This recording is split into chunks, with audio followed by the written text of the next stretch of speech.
Okay, let's call to order the meeting of the Finance Committee for Tuesday, August 11th, 2020. And I'm satisfied we have a quorum.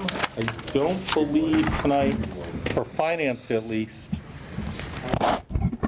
Yeah, remember yesterday's? Yeah, in case anybody's here in the back. I shouldn't mention names. So, can everybody hear me, by the way? Yes. Both in the room and via the remote. So I think we have a quorum for finance. I don't believe any of our other members are present via the Zoom or the remote, so we will get started. First, I want to follow up on a couple of items. Well, let's do this. We have, could I get a roll call via the remote section first of who is present for department heads? Can I call school committee in order first? Sure, absolutely. I'll call school committee to order at 7:09 with a roll call vote. Becky Charniak, present. Kelly Grady, present. Heather Moore, present. Lisa Bennett, present.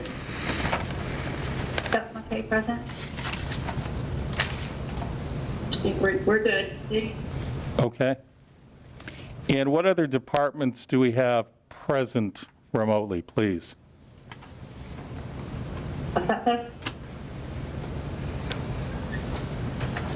Can you just say, for a fact, you have the library director? Adult Social Center?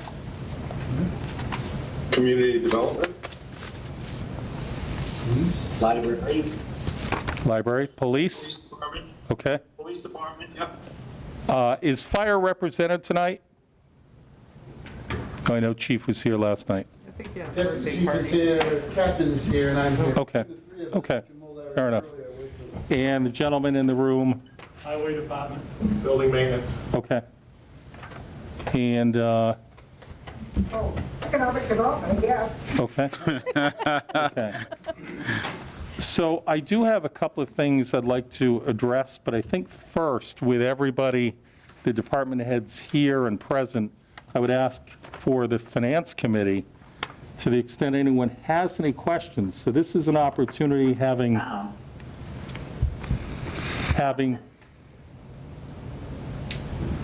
is that the microphone? So this is an opportunity, having not seen some of these departments since January or February, and with issues relating to funding and COVID, to ask anyone that you'd like to ask about anything relating to their department, even to the extent you just want to ask if there are any significant changes or where they are or were with the funding. Folks in the room, I'm not hearing any audio from the resource room. It's not from the microphones, it would be through the Avaya system. Try it now. Okay, can you hear me now? Yep. Okay, so I will speak a little more directly into the microphone, I apologize. Okay. So does anybody on finance have questions for any of the department heads? I have a question for Matt. So kind of like my question yesterday about when we knew how much money we were going to get from the state and the percentage of what that was going to be compared to what it used to be. When you communicated with the department heads, was there kind of the idea that, okay, the state is down by 40%, so you guys are going to be down a certain much, so to speak, or in terms of the kind of work, the hours of work they should do, is that going to be limited because we were going to get less money? You see my question or not? Yeah, I mean, we circulated Board of Selectmen's chosen cuts. Yeah. I should do a sound check. Can you hear me, Pat? Because I don't have a microphone in front of me. Loud and clear. Okay. The specific the initiatives that they asked to go through were either town-wide, so everybody got a COLA reduction, or they were very specific Yeah. to individual line items in department budgets. So using highway as an example, other than the COLA reduction and the 2.5% expense reduction, there was no impact to the highway department from the board's initiatives. Now, obviously, it feels a little bit different if you're on the school department side, because that's a bottom line for us. We only changed that one line up or down, so it was cut in half. The increase was cut in half. And we partially restored that. Right. Did we have a big kumbaya? Well, it makes it hard to have a department head meeting in this room when we're limited. And we're just real busy with a lot of other initiatives, not just the budget. But I felt like we had enough publicity around those proposed cuts. They were on the Board of Selectmen's agenda for 2-3 weeks running. They were discussed at length at the Board of Selectmen. I think all of the department heads were either online or present for that conversation. And then was each department kind of up to themselves within their department, how they were going to manage the decrease in money, so to speak, or? Yeah, I mean, that's the way we roll. That's the way Okay. we've rolled for the last 3 years. Department heads get, well, as far as I'm concerned, they manage to their bottom line. To be a little bit more precise than that, they manage to their compensation budget and their That's not expense budget, because you can't cross those lines. But if the department head wants to move $10,000, they have $50,000 in their expense account, moved from one line to the other. I don't lose any sleep over that at all. Okay, good. Thank you, Matt. Appreciate that.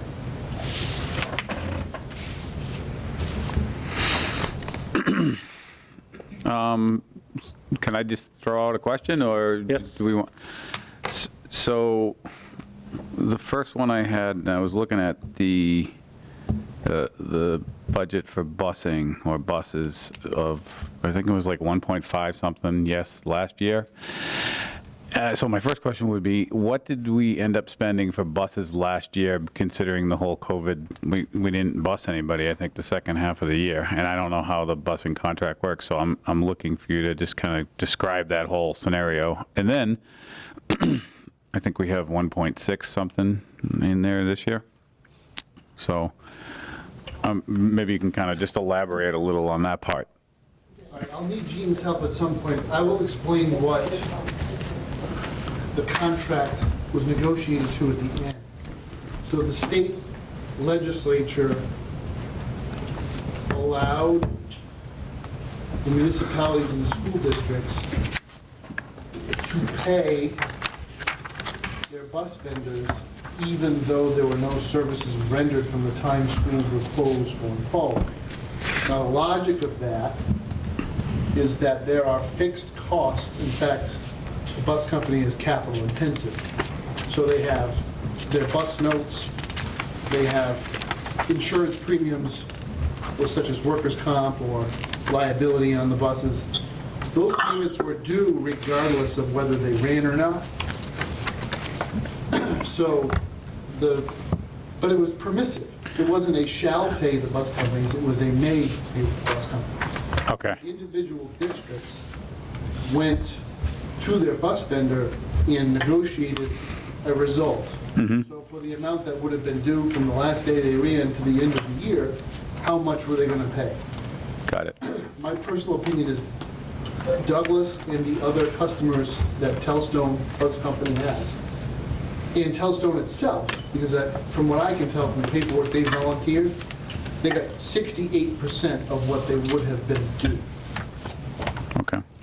BVT, for instance, was at 86.5 or some crazy number, but it is in the high 80s. Yep. What they paid their bus company versus us paying 68%. I thought that was very fair. It was well documented. This is how much it's costing me to pay for my bus. So it was all right there. So we'll see a decrease this year. The other thing that they agreed to in that contract negotiation was to keep their rates level for the coming fiscal year. So we won't see an increase. Now, why did we budget an increase in bus transportation if that happened? Because we just don't know what it will cost to transport special education students. And that expense has gone up, from time to time. It's very volatile, it's hard to plan, so we put a lot of cushion there. And in years past, my understanding is we've eaten through that cushion, but not past it. I think, was it Courtney's voice? Courtney's on, and so isn't Neely. Okay. Do I need to unmute Courtney? Did somebody want to say something? The actual dollar amount, I would defer to Jean, she's the town accountant, she orders the books out. Oh, thanks, Gene.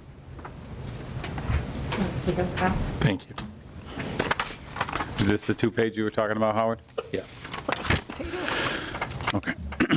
So, all right, so that's the buses, 68%, and basically, we could have a day-long argument about loss of, business interruption insurance and all that other stuff, but for the sake of life, let's just say 68% it is. How or we talked about state receipts, now they're the level funding for the, this year. How about, so local receipts, can you speak to where we're at? I think you have about 1.6 for the fiscal '21. Can you? I know we're only a month into fiscal '21, so you can't really speak to that. Maybe you can tell me how you feel about that so far. But maybe from the beginning of the year to the end of fiscal '20, did you see a lot of what percentage fall off, or is it increased, or how's that? Partial year is going to be real hard to get a read on because the major source of local receipts is going to be building activities and building permits. So we're in the building construction season right now. I believe we're running over expectations. Part of that is due to the fact that we've never closed that function. Mm-hmm. So the building official does video inspections of interiors, and he does all exterior inspections. And we've been on an appointment basis accepting submissions for building permits. I don't think we've lost a beat there, and we also know that a driver is the 40B project on North Street, and that project has continued, the construction has continued. What we built into the revenue budget, which I did not print out, shame on me, because I probably should have, but we just looked at economic activity and ramped back our expectations around excise taxes and other things that are driven by consumer disposable spending. Yep. Because we just don't think that that's going to materialize. With the restaurants closed, our share of meals and beverage should be cut back as well. So I left all of those projected shortfalls in the revenue budget, notwithstanding the state's pledge. I've got to check for 7. But I don't want to pull numbers out of my backside. If we take a short break at any point, I'll run and print out a revenue budget and I'll give you precise numbers. But, the only other thing about the revenue budget that masks the impact of the local receipts is that we added revenues in order to meet our targets for addressing the potential revenue shortfall from the state. So we had budgeted 0 from the Wetlands Conservation Fund. And Yeah, I saw those. We've scooped 10,000 or 20,000. Yep. So I put 20,000 in Yeah. to cover about half the salary of the Concom agent.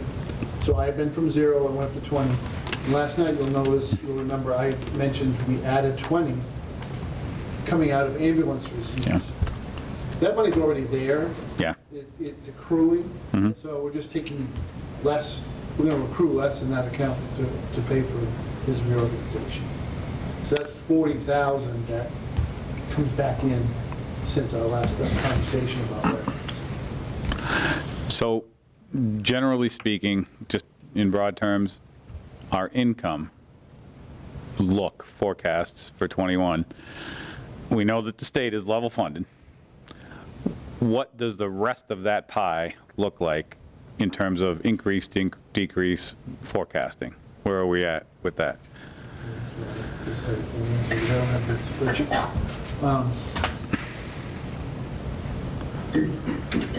I mean, if you want to move on to a different topic, I can run it. You have a I just want to you need remind you, revenue? look, the three pieces that make up the revenue piece, the taxes, state aid, and local receipts. Yep. State aid is saying it's level funded. Local receipts, we get some from building permits, the majority of that is from excise, or from excise. We don't know that because our big commitment goes out in February. So we got our targets for FY '20, but, and the people need to drive their cars, so we don't expect a hit there, and we usually are pretty prudently conservative with our estimates on the estimated receipts. And that leaves taxes, and taxes are based upon town meeting vote, and, you tax up to the 2.5% plus new growth. So we are meeting that as well. So in essence, because state aid came in level funded, we actually are starting in a better position than we anticipated. Yeah, that's all I was trying to get to was, what is that percentage number overall year on year? Is it a plus or is it a negative? Just in my head, so I can kind of wrap myself around the big picture. Well, it would be a plus because taxes go up 2.5% plus new growth every year. Mm-hmm. Okay, It's going to be a positive over last year. okay. Oh, so we're up in budget or income, budgeted income more than 2.5%? Taxes will increase 2.5% plus new growth. I got that part, yeah. State aid is level funded, and we reduce the local receipts basically by the meals excise tax, which is about $30,000. Okay. But I did pass out, we don't have the topic of tonight's discussion, but if you keep your materials from the FinCom, Yeah, oh, yeah, and in the 4 inches of paperwork I have here, yeah. if you look at the paperwork that was passed out in February when we discussed the revenues, Sure. you're gonna, I gave you a history on local receipts, a history on the charge sheet, so you should Sure. have that. Yep. Yeah, no, I actually, when I went on the good old state website, and they have a nice e-learning module of, how the things are generated and the budgets and all that, so I'm starting to get up to speed, so. This is on terminology. Yeah, I'm just, when Matt comes back, he can tell us the number, but it looks to me like overall, we're looking at a 3% increase in both real estate tax plus local receipts. I actually put the local receipts at somewhere around 7% increase according year on year, but I'm not, the budget may have changed since I looked at it last, so I don't know what the number is. You're not looking at actual budgeting. We budget a 2% increase on local receipts.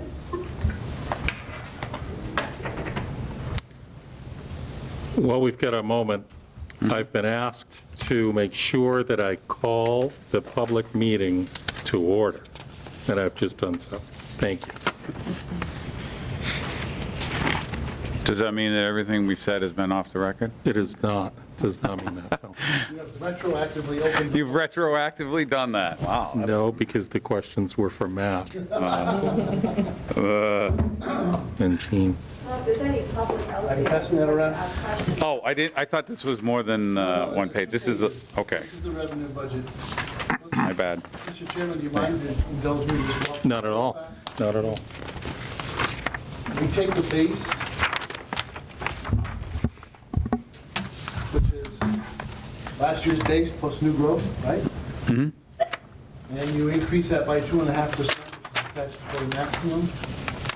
And you factor in new growth estimate for fiscal '21 is $125,000. The assessor was confident with that number, and that we would exceed that number. If you look at the last 3 years, well, at least for the last 2 years, we've been well above that. Mm-hmm. Largely as a fact, the 40B is doing a lot of that. 40, for my edification, 40B is what? The big housing project on Main Street. So that's, Okay. it qualifies as a low mod development, but most of the units are being sold at market, $300 some odd thousand. You back out you raise a certain amount to cover your debt exclusion, you'll back that out again at the end, because that doesn't go to the general fund, it's going to cover the debt. The exclusion. Your estimated local receipts is a very modest increase that's in the budget, so, This is the 167,520 number you're talking about? yeah, but I'm really focused on the excise tax. Mm-hmm. Going from 1.459 million to 1.477 million. So a very modest increase. We left the building permit stream intact because there's been no disturbance, as I mentioned. And we anticipate, because of the way the calendar works and the way the cannabis host-community agreement was established, a progress payment will be due after their retail operation in Worcester has been open for a set period of time. So that's where that 100,000 comes from. That grows because the other, so there's two agreements right now that are active. One of them is set to a 12-month schedule from the date of the opening of their retail operation, and one of them has a progress payment at 6 months, and then another at 12. So we would realize only one of those. So your total local receipts we're estimating to go up $108,000. Yeah, no, that's your numbers were exactly what I kind of had here. So, Chapter 70 is school money, correct? Correct. Okay. so the difference between, so, all right, yeah, and so it does increase quite a bit, but that's because of the cannabis agreement, so that's why. That's kind of more clear now, sorry. Okay. Is there any perception that that real estate tax revenues for, let's say, fiscal fourth quarter were down because of COVID, actual receipts? The revenue collections our outstanding was a little higher at the end of this year than it was in last year, but we did delay the payment. So our schedule for collection gets moved up a little bit to allow people time to get the stimulus check and unemployment. So we actually didn't send out the demands at the same period of time we have in the capital. It's really going as well as I anticipated. Okay. At the moment, you don't see a significant impact from receipt collection based on COVID-related unemployment or anything? Not yet. Okay. Again, we allowed them more time. We Okay. Put things on demand as quickly. We allowed, like I said, the stimulus and the unemployment to start kicking in to give the taxpayer a little more time to pay. Okay. We just sent out demands on motor vehicle from a couple months ago. Typically, we send them out, like 30 days after the bills are due. So we just extended the period of time a little bit to give the taxpayer a little more time. But this budget projects receipts consistent with year-over-year collections and not anything offset by a COVID drop percentage. Okay, fair enough. Okay. Anyone else within departments? I'm going to have a few questions for the school committee, but anyone else? You got everybody here? You're good? Everybody good? So actually, before I get to school committee, Matt, just following up on last night. So we talked about the 70,000 number, right? You know the 70,000 number I mean? Yeah. Did that change after FinCom left last night? Were there any subsequent votes that changed that? Okay, all right. Where will that money, if we vote to recommend your budget, where will that money ultimately go? It's just not spent. Remember, we do have another town meeting that we usually have in the fall, because new growth is not certified yet. So the number that we have here for new growth, we typically get certified in September, October timeframe, that number will change. We go back to the fall town meeting, and we have another chance to either appropriate it or not spend it. We don't have to. But we take a look at the departments again, capital hasn't been considered yet. So as of of right now, it's like unspent revenue. It's not appropriated revenue. If it didn't get spent at the fall town meeting, where would it go typically? I'm sorry? If it did not get spent at fall town meeting as well, where would it go? What's the repository for extra? There is none. The tax rate gets set based upon the expenditures that you have. So if the revenues exceed the expenditures by 70,000, I would typically adjust the local receipts down to offset that, so they equal zero. The tax rate would drop. The A por- tax rate would. That's something dangerous to say. Yes. Yes, right? Yes. Concurrent with the 70,000, right? Across the board, pro rata. Matt, agreed? If there were no needs that, nothing was spent at the fall time meeting. Okay. Interesting. Okay. And that's Have a really warm winter, right, John? yeah, there you go.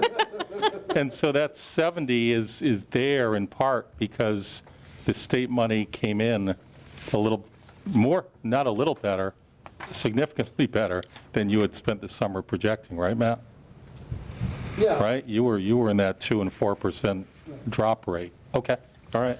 I just want to remind the finance committee, there were some items that we were going to be taking up in the fall when we were discussing the budget last March, and that was the trees.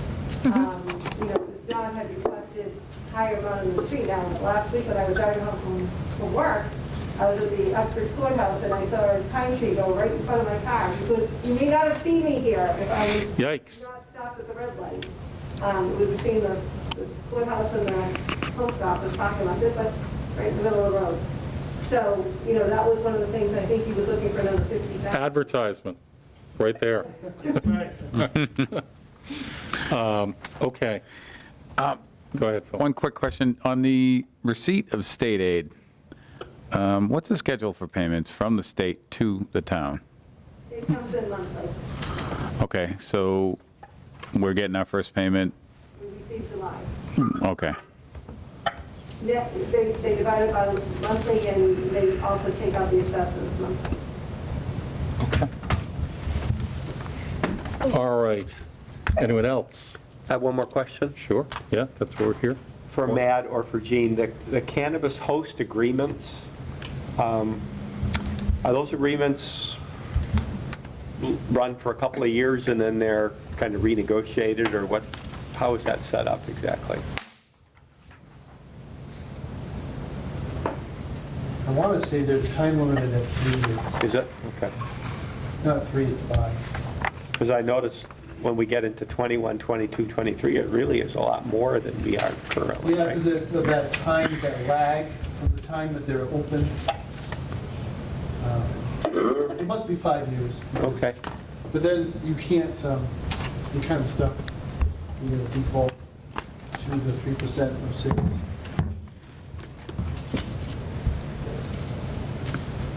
For the school committee, I think that I may have heard the superintendent say last night, so I don't want to hold him to it. I'm giving him an opportunity to clarify if he'd like. But I thought I heard last night some sense that school committee, school department was pretty satisfied to have received a 1.5% increase versus where they thought they might be coming in at. Is that fair? Is that accurate, Mr. Vieira? That is an accurate statement. We were planning on receiving a 1%, and the proposal is for a 1.5% increase. So very grateful for that increase from a 1 to a 1.5. It does allow for a little flexibility on the school's part. As we'll point out in a little bit, it doesn't help us address the COLA situation. All of our union and non-union employees took a 0, and as we presented every year to you, we presented a real needs budget. There was some additional positions that we could use to strengthen our programming for students that we weren't able to fund. But again, at the outset, we were planning on a 1%, and we were grateful for the 1.5%. Were there staff reductions, or would there be staff reductions at all based on the 1.5%? I'm going to defer to Courtney. I think the answer is no, but I just want her to clarify that. I think you're muted, Courtney. Thank you, Paul. So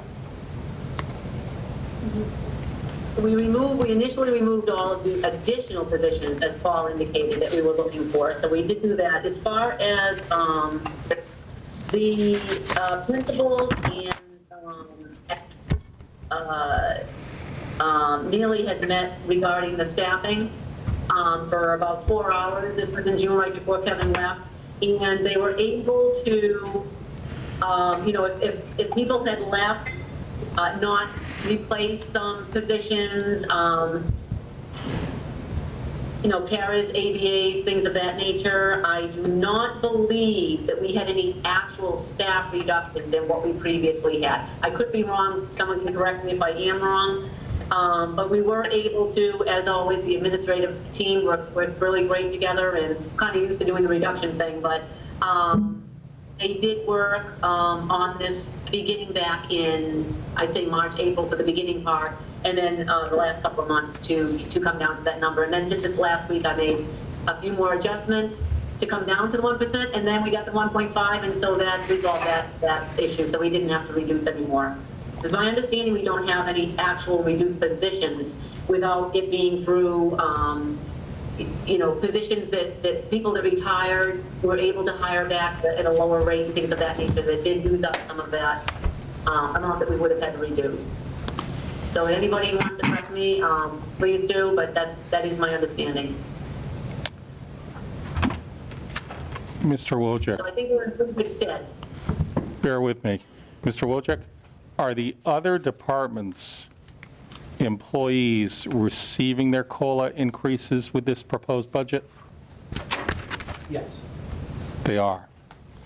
Mr. Vieira, do you know the number that it would require to have the school positions also receive their COLAs? I believe for union and non-union employees to receive a 1.75% increase is in the ballpark of $267,000. Is that right? 216,000. 216? Mm-hmm.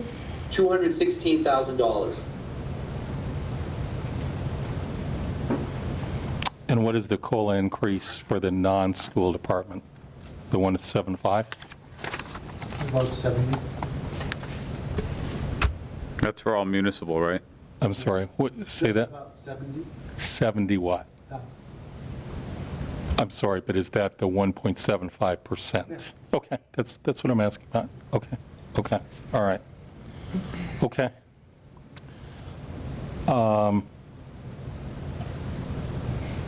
Anything else for any of the departments?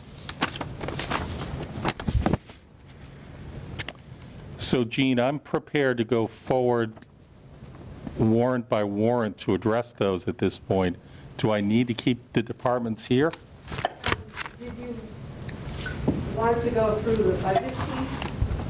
And in case the income, they leave? We just did. Oh, that's it, you're just not gonna redline, okay. We just- Bill would have to stay, I believe. Did anyone of the department heads have any inquiries or comments to any of us, to the board? You can stay longer. No, Gene, then can I release the department heads? You'd like? Okay, thank you all. Thank you. Thank you all. Okay, thank you. Thank you. I get to stay, right? You absolutely get the pleasure of staying. Gene, when does our $50,000 special fund the Finance Committee's little special fund for fiscal 20? Yes. It's not called the special fund? It is not. Okay. The reserve fund, when does that fund At the town meeting's approval of the budget? Yes. Okay, Yeah. all right, 50,000 including in the budget. okay. And that's for extraordinary unforeseen circumstances. Oh, I have a few. So Yes. if you know of them, you I- should be handling them through a town meeting warrant. So it's for things that are extraordinary, unforeseen at the time that the budget is voted. So that's why you typically see those types of things in January, because you've already voted the November town meeting if something came up, or in May and June, after we've had the special. I think one of the expenses from my perception of last night, and maybe less so this evening, is that one of the things I might want to address is ongoing. And so it would be difficult to define it today and put it into town meeting. I think I'll wait till town meeting, have a budget approved, and then make inquiry, maybe for the special town meeting later in the fall. Yeah. because Sure, fair, it should be yep. coming- And we hope, we're able to have that one again, because new growth is certified in September, October timeframe. We want to be able to have one more time meeting before we set the tax rate. Because after the tax rate is set, everything is a transfer. Up till that point, we can raise the tax rate.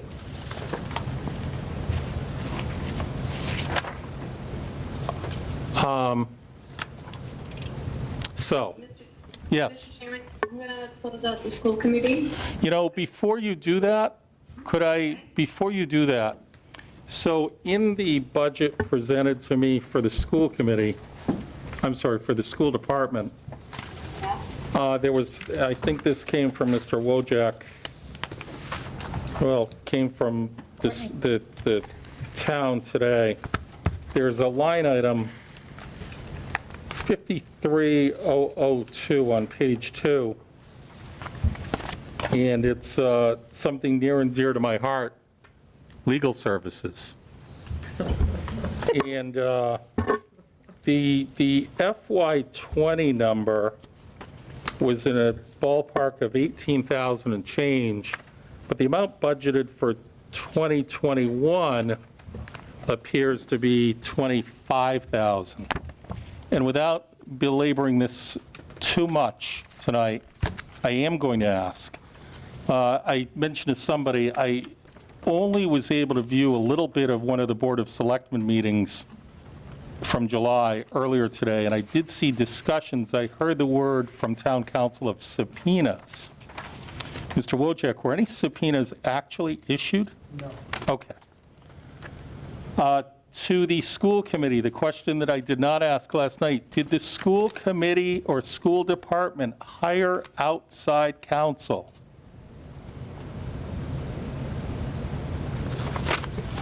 We did vote to give Dr. Vieira permission to seek outside counsel. Correct. And did school committee hire outside counsel? Or school department? School department? Yes? Yes, we did. Okay, and have some fees been incurred or will be, some fees have been incurred to date? Yes. Okay. So I will concede that probably at some point this fall, I will look to either through a warrant or through use of the Finance Committee funds, whichever may be more appropriate, look to reimburse the school committee for the fees it would be expending that would otherwise be spent on the schools, the kids, the supplies, to have those funds that are otherwise going to outside counsel reimbursed by the same amount. So because of the budget the school department already has, because there's such a large budget, the best way to do that is through a town meeting appropriation to increase the school department by that amount. Because you wouldn't be looking, your reserve fund is basically when you're out of money. And they wouldn't be out of money in November. They would have a budget appeal that they have to educate for the end of May. So the best way to do it at that time would be through a town meeting article. At that time. In November, if you wanted to address it. And hopefully by that time, we would know the exact amount, and that amount would have ended further accrual, so that we could have an exact amount and look to petition the town to vote to reimburse, right? Since what you've suggested is, I understand there will be many other needs as well, and I'm not saying it would necessarily carry, but I can suggest that by this fall, I'd likely be looking to entertain a motion to have finance, or however we do it, propose a warrant that school committee, school department would get 100% reimbursement so that they can get the full benefit of their 1.5% increase, given that the teachers and the people in that department themselves are not even getting a COLA when the rest of the departments are. I certainly don't want to be taking money from the department that otherwise should be going to the very purposes we originally allocated for, and that's to benefit the kids and the educational system. Thank you. So we do have an amendment article on the fall town meeting. I will include their department. Why don't we anticipate that that will come up? And so, Mr. Vieira, what I would ask at some point is for somebody to be able to give us a total, and I suppose I'm also going on record in furtherance of what I thought was a subtle suggestion last night, that it would be lovely to see the end of the need for council on council fighting within the Douglas community. I couldn't agree with you more. I have a question. Yes. What happens if the town votes no? We don't have any more money in the bucket. We would rather see our lawn not get mowed rather than pay legal fees. Where does the money come from then? I'm sorry? If the town says no, we don't approve this warrant of spending the money this way. So they've already got their money, They their already have budget. it. They would just have to cut it from some school supplies, That extra 70? right? The Might have kids, to be approved. the amount Oh, each maybe it kid would wouldn't. have to pay for a sports fee might go up $25. The kids might have to do a few more car washes on Saturday so that we can pay outside counsel's $400 an hour legal fee. That's a shame. 40 car washes, 1 hour legal fees. Council is a line item within their budget. I understand, but it appears to be a special, what was the phrase you used? A special circumstance, unforeseen but for what may have, however people want to look at it, what precipitated it, COVID, underlying issues, maybe from people's perception. Nonetheless, it's not something that, at least from the chair's position, this committee takes as something that should come dollar for dollar out of the school's budget, particularly in light of the COLA issue. No, I'm not disagreeing, I'm just explaining the process. So I think the best avenue would be putting, we do have an amendment article at the fall. Okay. To put the school department in one of those departments and increase their budget by that dollar amount. Do you follow that? Yes. That if There it's is always a approved, chance. it comes, if you will, out of that 70, Okay. that otherwise might marginally reduce the tax rate, but is there from the proposed budget, and it would go, I don't think the school committee would be per se required to use it for that purpose, but obviously it'd be funneled right in dollar for dollar, and they'd have to pay their bill, so it would be used one way or another for that purpose. I mean, it could come out of the 70, however, it sounds like we're going to need it for trees. Yeah, it might be an extra 10 or 15, or hopefully 6 or 4 or 2, Why not? and not 27. And I'm hoping that the growth is certified at a higher amount. I can tell you that this, at least from the chair's perspective, the more that cost has to rise, the more my perception is the town will have to pay to cover that cost. Anyone else?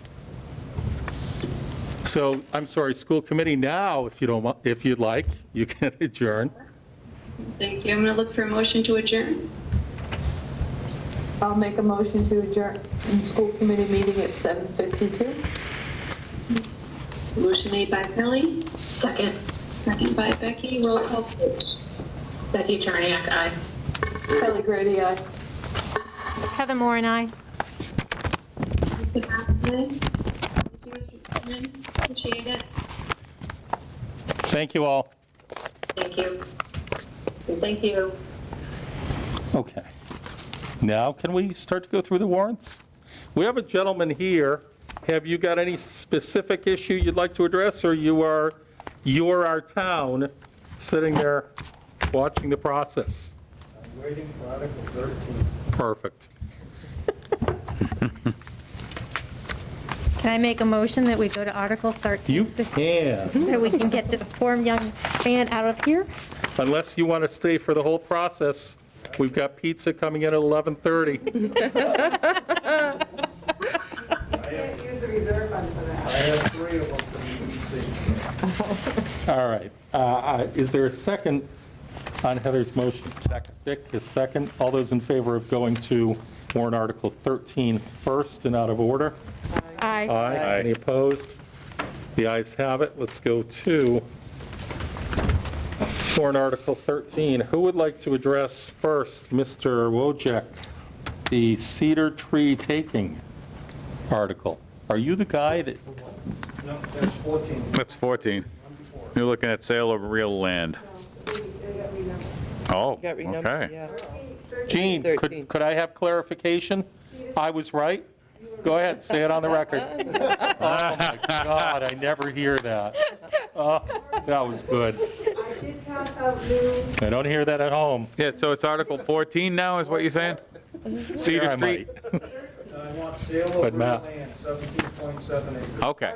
All right, so he does want the sale of real land, not the Cedar Street. Got it. Article 12 then. All right. All right, Although I live on Cedar Street. You have 12. hold on. Oh, yeah, So, 12. Article 12. Heather? Oy, oy, oy. I make a motion that we review Article 12. I second it. All those in favor? Aye. All those opposed? The ayes have it. We'll review Article 12 first. And Mr.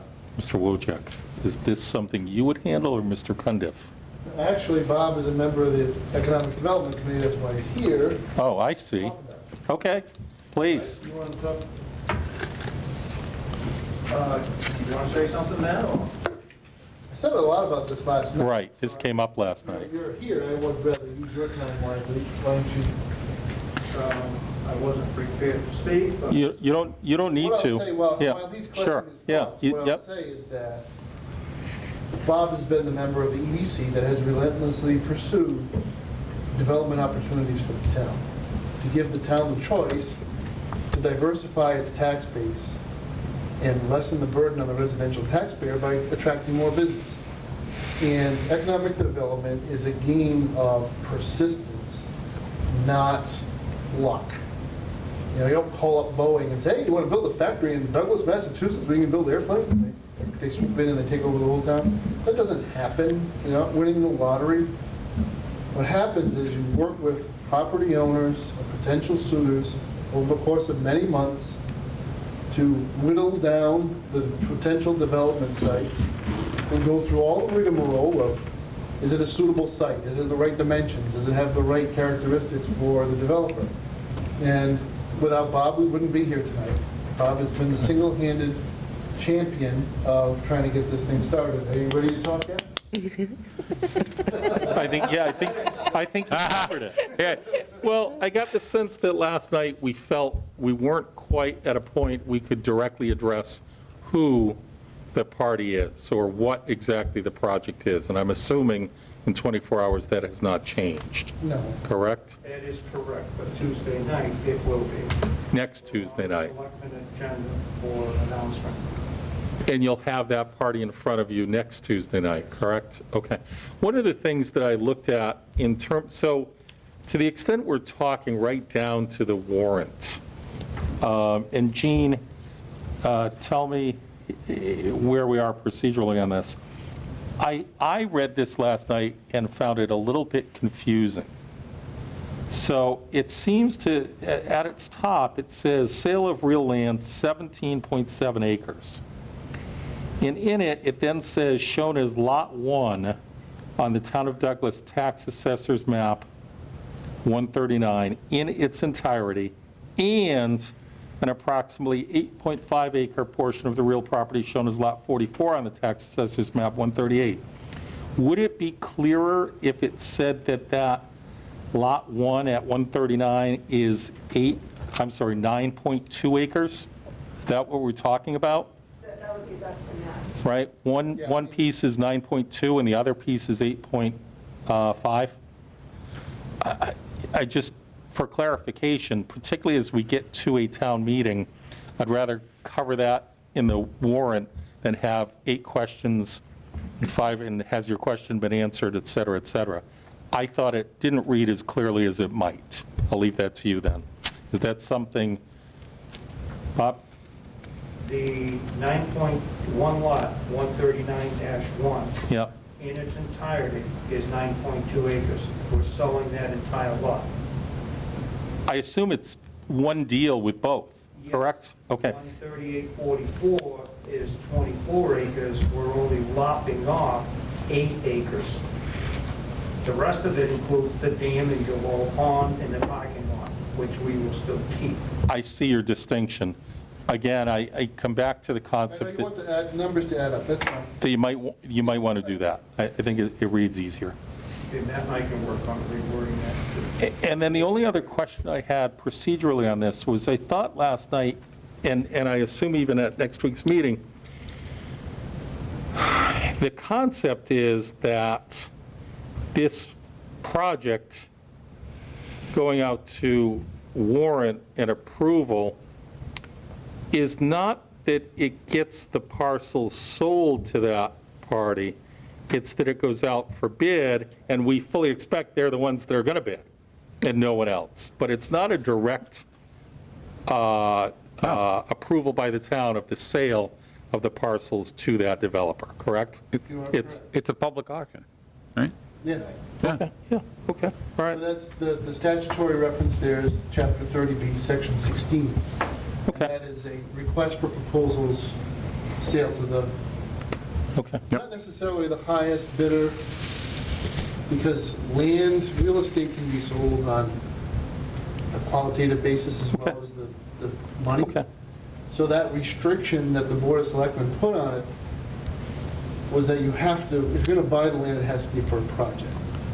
So, Public bidding in accordance with the statute. Fair Exactly. enough. Okay, perfect, okay. And so that will be next Tuesday, What kind of meeting? at the 7 o'clock. I don't know the time, but the meeting starts at 7. I told Suzanne as early as possible. yeah, I'm pretty sure we're going to put that first so that everybody can clear out. It's high time that comes up for, Carol?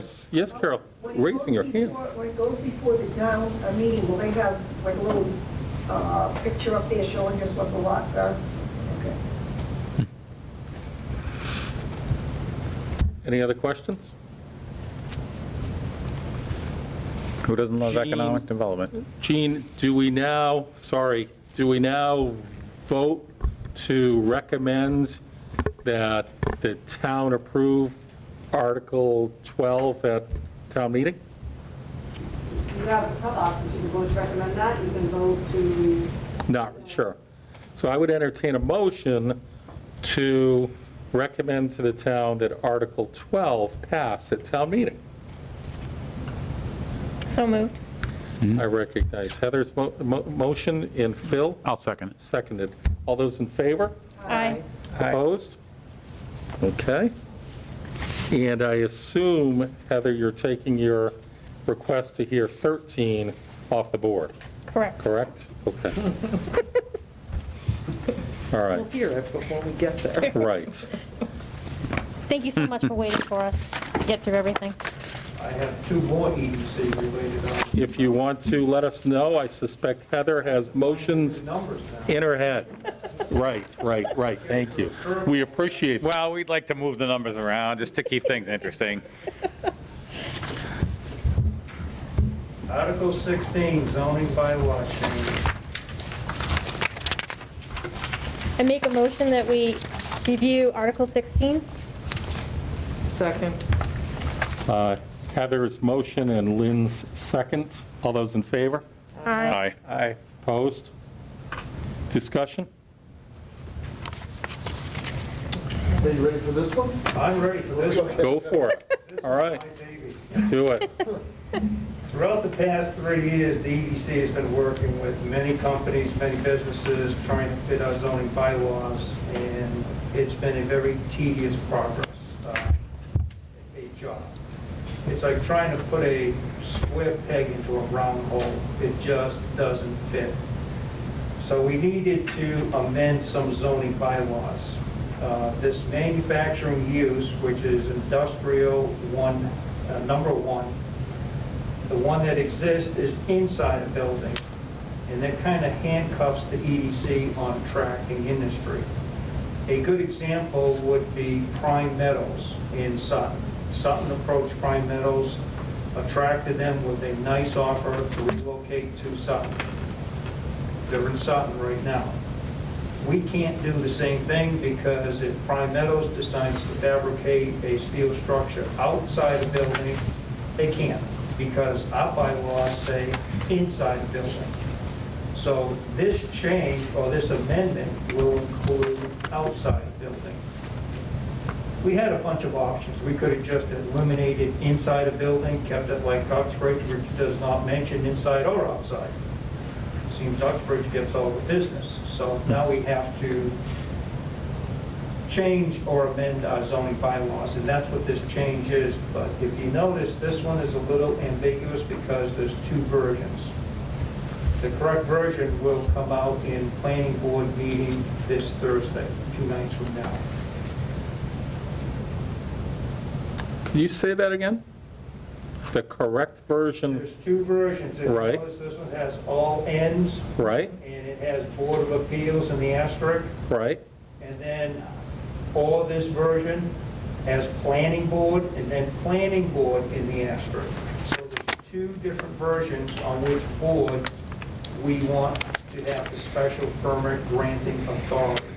Yep. The planning board can make this decision Thursday night at their public hearing. Well, not to split hairs, Mr. Chairman, but if I may. This is the selectmen's warrant. And this is an article that they put on. When they put a zoning change article on the warrant, they must send it to the planning board for a recommendation, non-binding recommendation. The Board of Selectmen is committed to being unified with the planning board, so that when they get to town meeting, they are supporting the same Sure. version of the language. Sure, yeah. The original verbiage referred the special permit discussion to the zoning board. The planning board is of a view that they want it in front of them.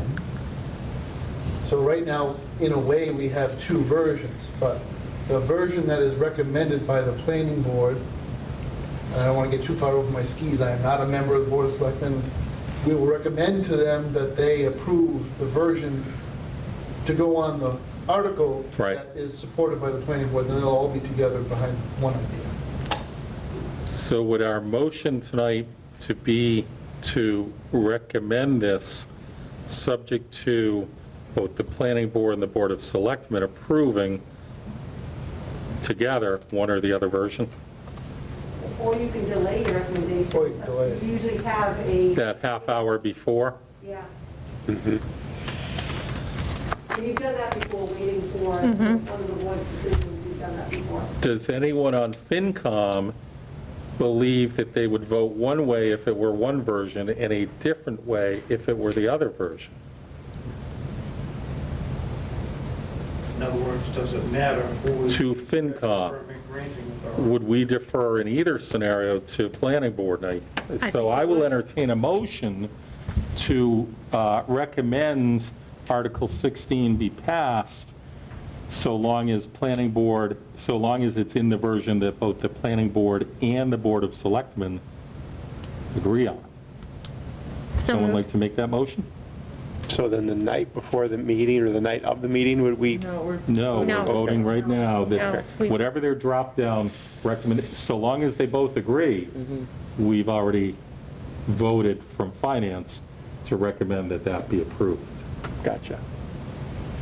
I make a motion that we approve either one of the versions that are presented to us on Article 16 for a vote. I would only ask that that be so long as Board of Selectmen and Planning Board both agree to the same one. I'll add to What it. Howard said. Second? Yeah, Is there a second? Lynn had it. I think. Lynn? Okay, so Heather for the motion and Lynn for the second. All those in favor? Aye. Any opposed? The ayes have it. Okay. Is there another article? Is it the one above the zoning? The tip, the last one. Oh, Go That Heather. would be 22, last page.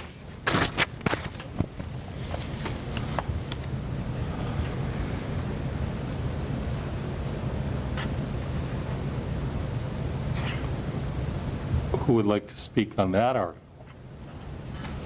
Should we make a motion first that we're going to entertain Article 22? We should. Let's do that, Heather.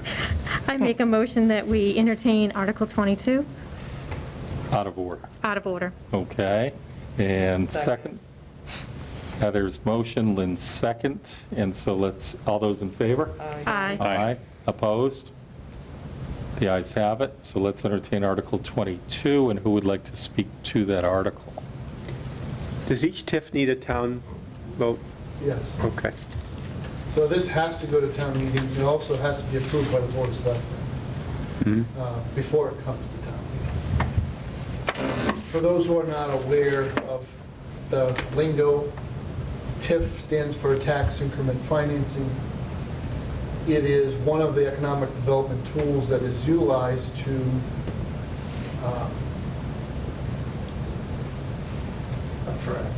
attract business, but it does so by managing the additional revenues that result from investment in the property, above and beyond the resting value of the underlying real estate. And those proceeds may be applied to any number of things. Usually, it's related to the developer spending substantial sums of money to improve the public infrastructure in the area around their development. And it provides them with an incentive to do so, or a reward, if you want to call it that. There are other flavors of this. So you can match a DIF with a TIF. So a district improvement fund that's funded by the increment that comes from the taxes to pay for public infrastructure such as a large project. Where we are with these guys, I mean, the ball is in their court to inform the town, what they're looking for in terms of the terms of a TIF. Time out. Where we are with who guys? With the project proponent. So That's not referenced in the article. No. No, there's You no know, like to that. finish that sentence, it's kind of important that I finish that sentence. This is a negotiation. The other party has been told that this is an economic development tool at their disposal, but the conversation over the precise terms isn't joined yet.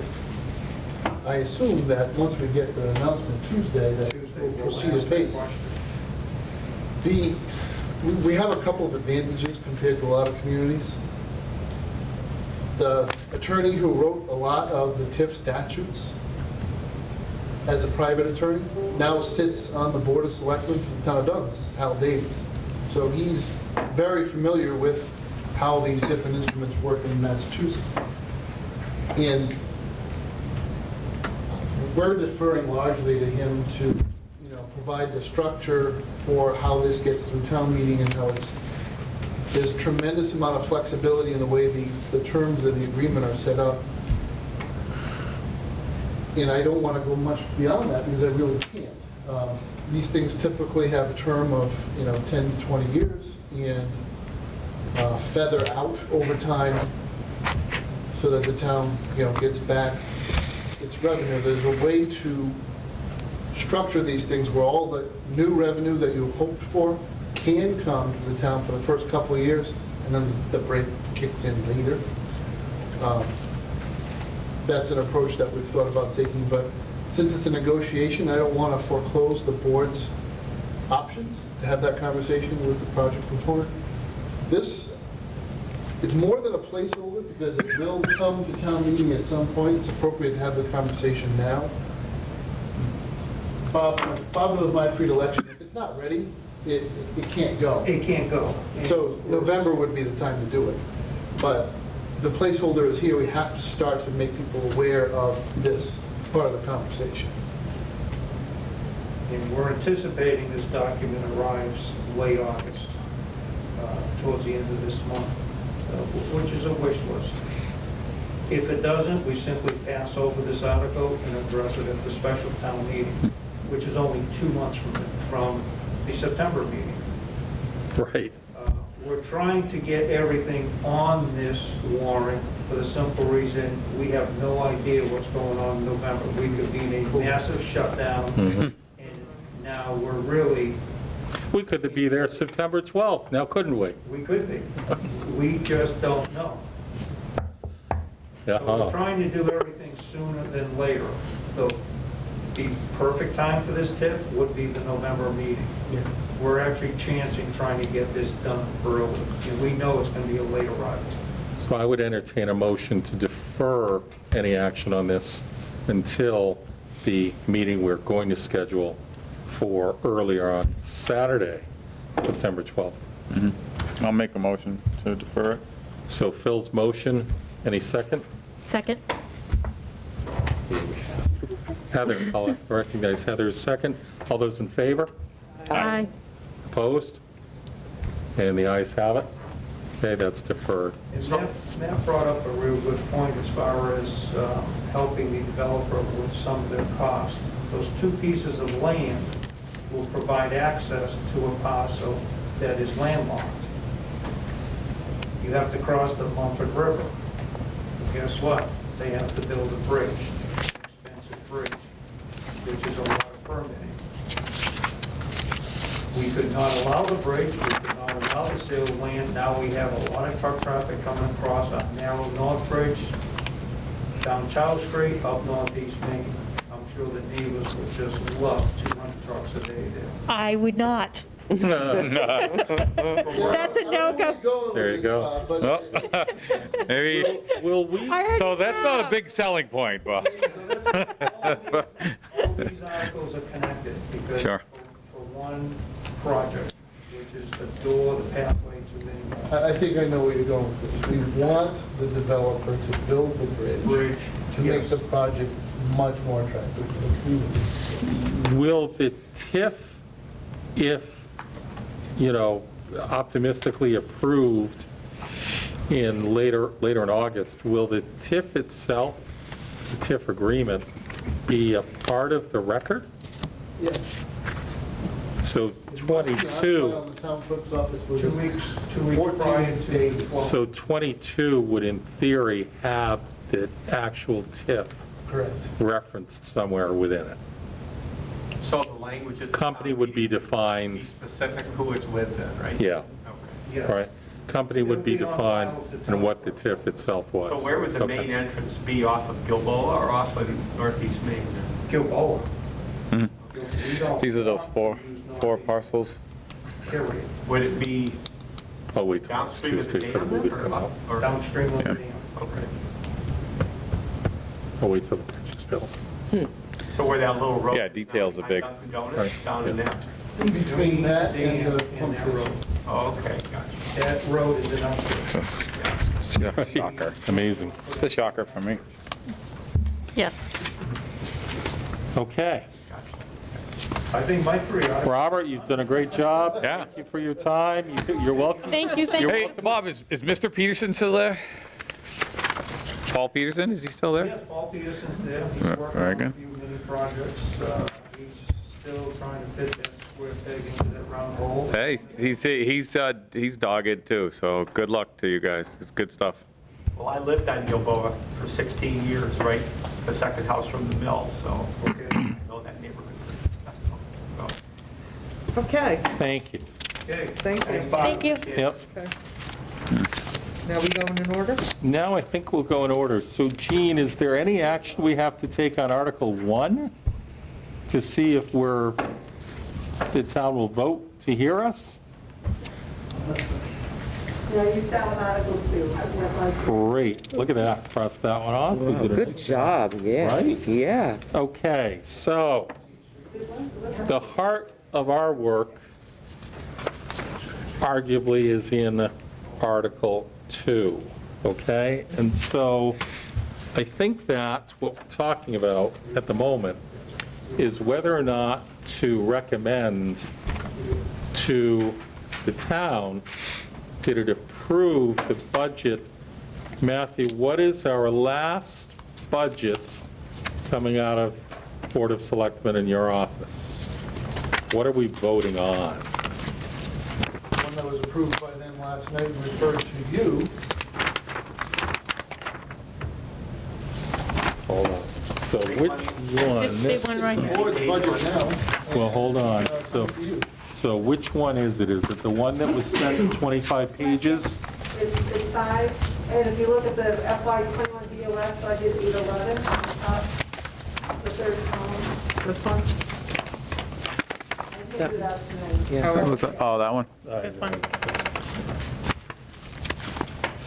That one? No, because I wrote on this. Oh, It's gotta be newer than that. Yeah, Yeah, it's this one right here, right? I wrote that You one. vote, that's what you vote. Okay. Bottom lines. okay. 5 pages, Gene?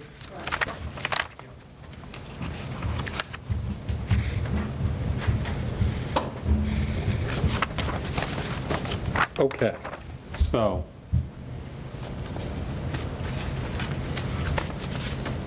We can go, folks, category by category. Mr. Wojcik, is there anything in here that you found to be unusual or out of the ordinary course from, let's say, last year? We had the fire department issue last evening, which was a significant proposed additional expense. Mr. Wojcik, I'm going to refer to the Last night's. Board of Selectmen Finance Committee letter from you dated August 4, that I asked Gene to print back out, we all got. So, right, if we turn to page 2, budget changes, and you addressed most of this last night early as well, correct? Reorganized fire department, merit increase. So, while I'm sure at certain homes, it's a bit of a concerning issue. It's something we still should talk about. The number was disconcerting when I got it, right? The number to provide the school department across the board with the same COLA match that the other departments are getting, I think was in the neighborhood of $206,000. 16. Yeah. 260. Okay?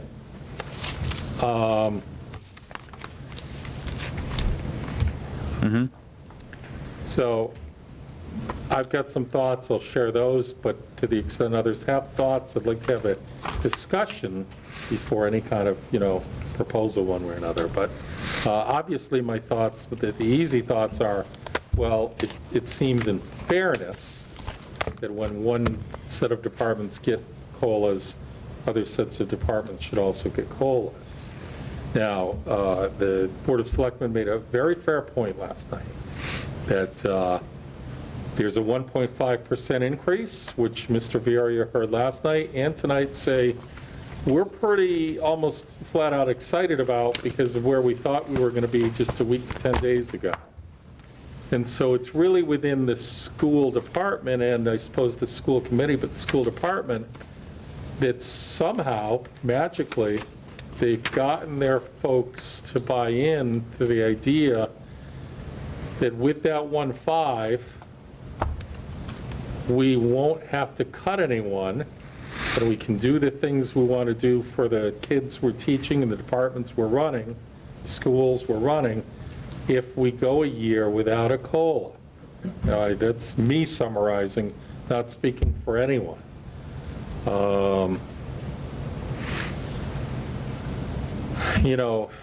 Gene suggested earlier when I wondered if the 70,000 was something that would, drop down between now and November, heading back to the taxpayers, which in and of itself is a great opportunity, correct? A great opportunity in these times. And it was suggested that there would be many opportunities to be asked to use some of it, whether it's trees or whatever. So it's not practically available money. Finding $206,000 to hit COLAs, or even, a portion of that to give people something, is money that the town administrator and the Board of Selectmen have found not readily available this year. I have to concede, I asked the, and I know he's new in the position, but I asked the superintendent, who I have to take at heart that he, early in his position, hopefully understands a good portion of his people within the department, and that he said last night and tonight that he was satisfied with the 1.5. And then again, Board of Selectmen said, look, it's on you guys how you apportion. And they looked and decided, for all the other things we can do, we'll take that hit this year. Does anyone want to advocate for trying to suggest that there might be a way to get that department any portion of a COLA? And I don't mean by nobody advocating for that we all don't think it's something that would be useful and, again, to use the word fair, but it's a function of all the trade-offs. Is there anyone that thinks that a major effort should be made to try to get this school department, if you will, more than they just said they were satisfied to live with? So my only caveat before anybody ventures an answer to that is that the contract is technically expired. And the school committee is in negotiations with their collective bargaining at this time. So there is no contractual guaranteed COLA for this fiscal year. I had assumed that. So, well, it makes a big difference. I suppose. Because we're defaulting to agreements we have in place that are in force and that both sides have agreed to. The compensation table of the school department for its union representative employees contains steps and lanes and codes. Sure.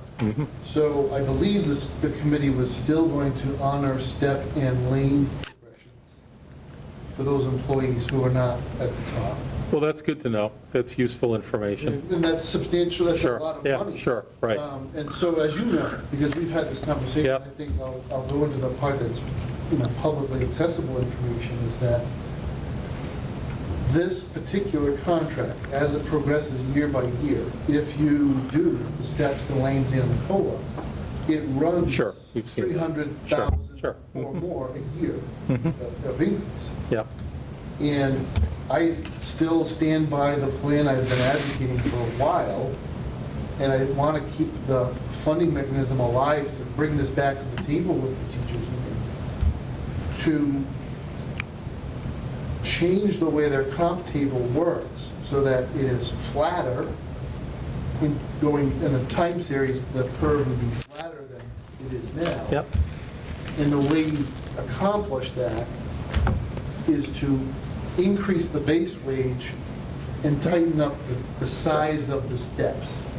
So that instead of reaching a certain point in your career where you get an 8% bump, because you're at whatever year that is, year 5, year 8, you just count on a 2.25 or some number like that for that entire progression, whatever it is, for extra years at the end, but you started off substantially higher than you were if you had come in for the old company.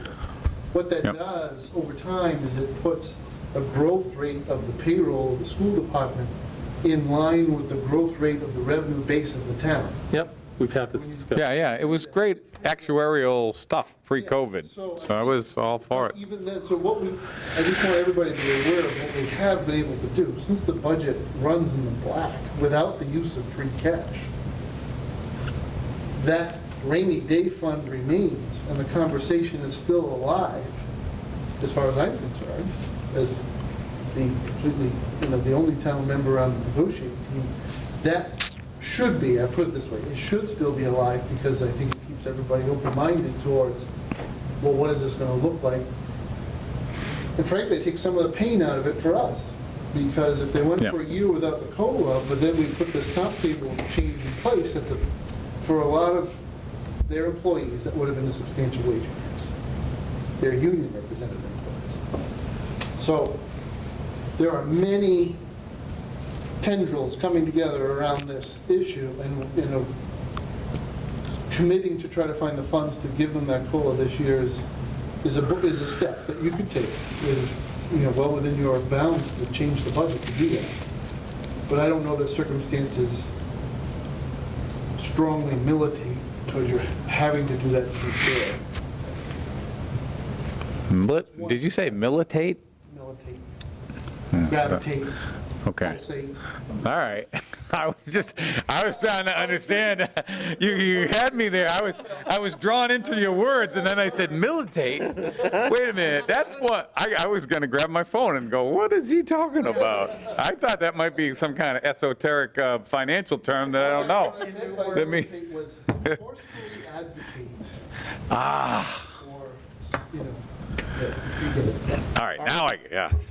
Sorry. Anyone then want to, I suppose, are there any other questions? Well, so the other variable, I suppose, was the fire department. And most of you, I think everyone heard that debate last evening. That request is in this budget, correct? That's right. Okay. That was a great addition, right? I mean, considering the times that we have, I think Matt is making a really prudent choice with the chief and, protecting the people in the town, especially who knows what's going to happen, right? Well, so, I mean, that's a prudent expenditure. Yeah. It's response positive. Anyone else on anything on the budget? What's BVT getting? That's next. Oh, Nelly. All right. Get the fruit basket out for that one. I'd flag one thing for FinCom for future reference. Yep. In the beginning of the budget, there's property and casualty insurance. And we've had a long-standing relationship as a town with Maya, which is a creature of the MMA. And the PNC Trust is,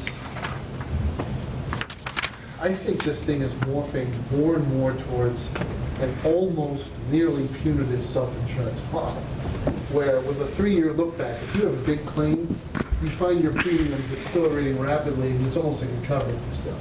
And that's a really bad spot for an insurance carrier to put themselves, because it really makes the wheels turn in our heads. Can I get a better deal somewhere else, or should I just consider the crazy idea of self-insurance? Yeah. And we're at that point. I intend to try to shop it this year, because we've gone from, bear with me, Mr. Chairman, I do want to refer to the number. Lynn, you're our expert. You're the entire insurance subcommittee. This is the budget, line 193, property insurance. And the observer will note that we hummed along. What page are you on? I am on page 9 of 23. No, we don't have that. From last year, last night's handout. I didn't get last night's handout. Well, we did that. Okay. Because in 2016, 2017, we were right around 260,000. Matt, what line number was that? 193. Okay. on page 9 of 20. Yeah, yeah. And you ticked up a little bit, 282, 295, those are sort of organic changes. A lot of that's driven by workers' comp, is that product is getting a little bit more expensive. We insure our IOD through Chubb, that premium has gone up a little bit. But then we had that really big claim at the schools, we had the flood, and it was $800-some-odd worth of damage. So we went from 295, call it 296 one year, to 351,000 next year. And this year we budgeted 440,000 because that's where our premiums have gone. Oh, my God. And so I have two things to mention. Don't think that because you made a mistake, you can just write it off and send it to the insurance company and that there's no boomerang effect to that. Oh, the insurance will cover it. Yeah, they covered it, but guess what? It's Maya. They can't drop you. So what they're going to do is hammer you. You're going to get it back. And they're hammering. So that's a 70% increase over 5 years. Yeah. Let me just 70%. Who's got the biggest buildings in Boston? Would it be the Hancock and the Prudential, right? Yeah. Are those insurance companies? Right? Yeah. They're not in it to. Oh, yeah, it's all calculated already. They understand the whole deal. It's very much like the casinos. Oh, my God. That's terrible. So that's where we are. We'll entertain the idea of shopping it because we can't have any account in this town grow this rapidly without an explanation or at least exploring opportunities. But you asked me, Mr. Chairman, How does the 3-year look back? like whether I considered any of this to be unusual. I did ask. That's the only unusual thing. Well, do you see the 3-year look back changing next year then? Like, are we going to actually kind of, I know you have some numbers down there which don't show that, but do you think it might dip? The look back is a little bit more aggressive in year 1 and year 2. And by the time you Yeah. do that last year, it's a lower percentage of the claim Yep. that comes back to you. So I'm hoping that that does mollify the rate of increase, but it won't change the fact that we're going up again next year. Yeah. Is it worth shopping? I mean, are there other vendors out there charging?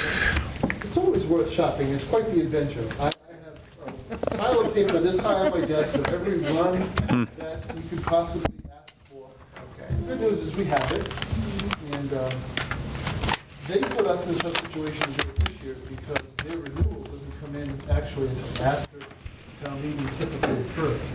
So we always estimate this premium and do our best to hit it. This off-cycle thing, we can get started early enough where into the COVID notwithstanding, if we get into late winter, early spring, we should be able to sit down and talk numbers with more than one vendor. Well, good luck on your shopping spree. Yeah. Big self-insurance. Good stuff. It might be kind of nutty on property and casualty, but it's the numbers. It's because of where the analogy starts to get hard to resist. That, yeah, you know what, if we really wanted to part with it. The reason why this trust fund was created in the first place, though, is that towns did a very poor job of self-insurance. They saw that money sitting there, and was like, well, we really want that basketball court, or we really want to give somebody a raise. And I hit those. So Isn't that always the way? Right. Yeah, sometimes they ask for extra COLA sometimes. That's the other Right, thing. I mean, right, right. That's You the, get a flood, right. okay, the Yeah. whole damn building burns down, where are you? Yeah. No, I forgot that the trust fund we're in may not be able to cover that. Because your premium's going to Yeah, go up. I feel comfortable that Matt's going to assess it to Kingdom Come and figure out the best solution for us. We'll have a lot of options. Okay. I would entertain a motion to approve or recommends the budget that has come down from the Board of Selectmen and the town administrator in total. I'll make a motion. Second. Bill's motion, Dick's second. All those in favor? Aye. Opposed? The ayes have it. Okay, that's the big one. So the next one, I think, is that you, Lynn? Now, Mr. Chairman, if I may make a couple of scheduling notes. Good. I see our very dedicated library director and town engineer are both still on the phone call. They are. I think Justin is here for Article 10, which is library mason repair. And I think there's a couple of projects related takings or... I saw his picture up there. I just figured he hadn't disconnected. Yes. No, he's... But he hasn't moved. This is important. And the only other note I have is that I have a kid who's playing baseball on Fall River, and I'll need to leave shortly after 9 o'clock to go get him before they turn the lights Sure, out. that's fine. So let's, would entertain a motion to get to Article 10. So moved. And second? Second. Okay, Lynn move and Dick second. So Article 10, Justin, do you want to address Article 10, please? So we had, after one of the driving storms we had back in the spring, we had a spot of water damage encroaching on the southeast corner of our building.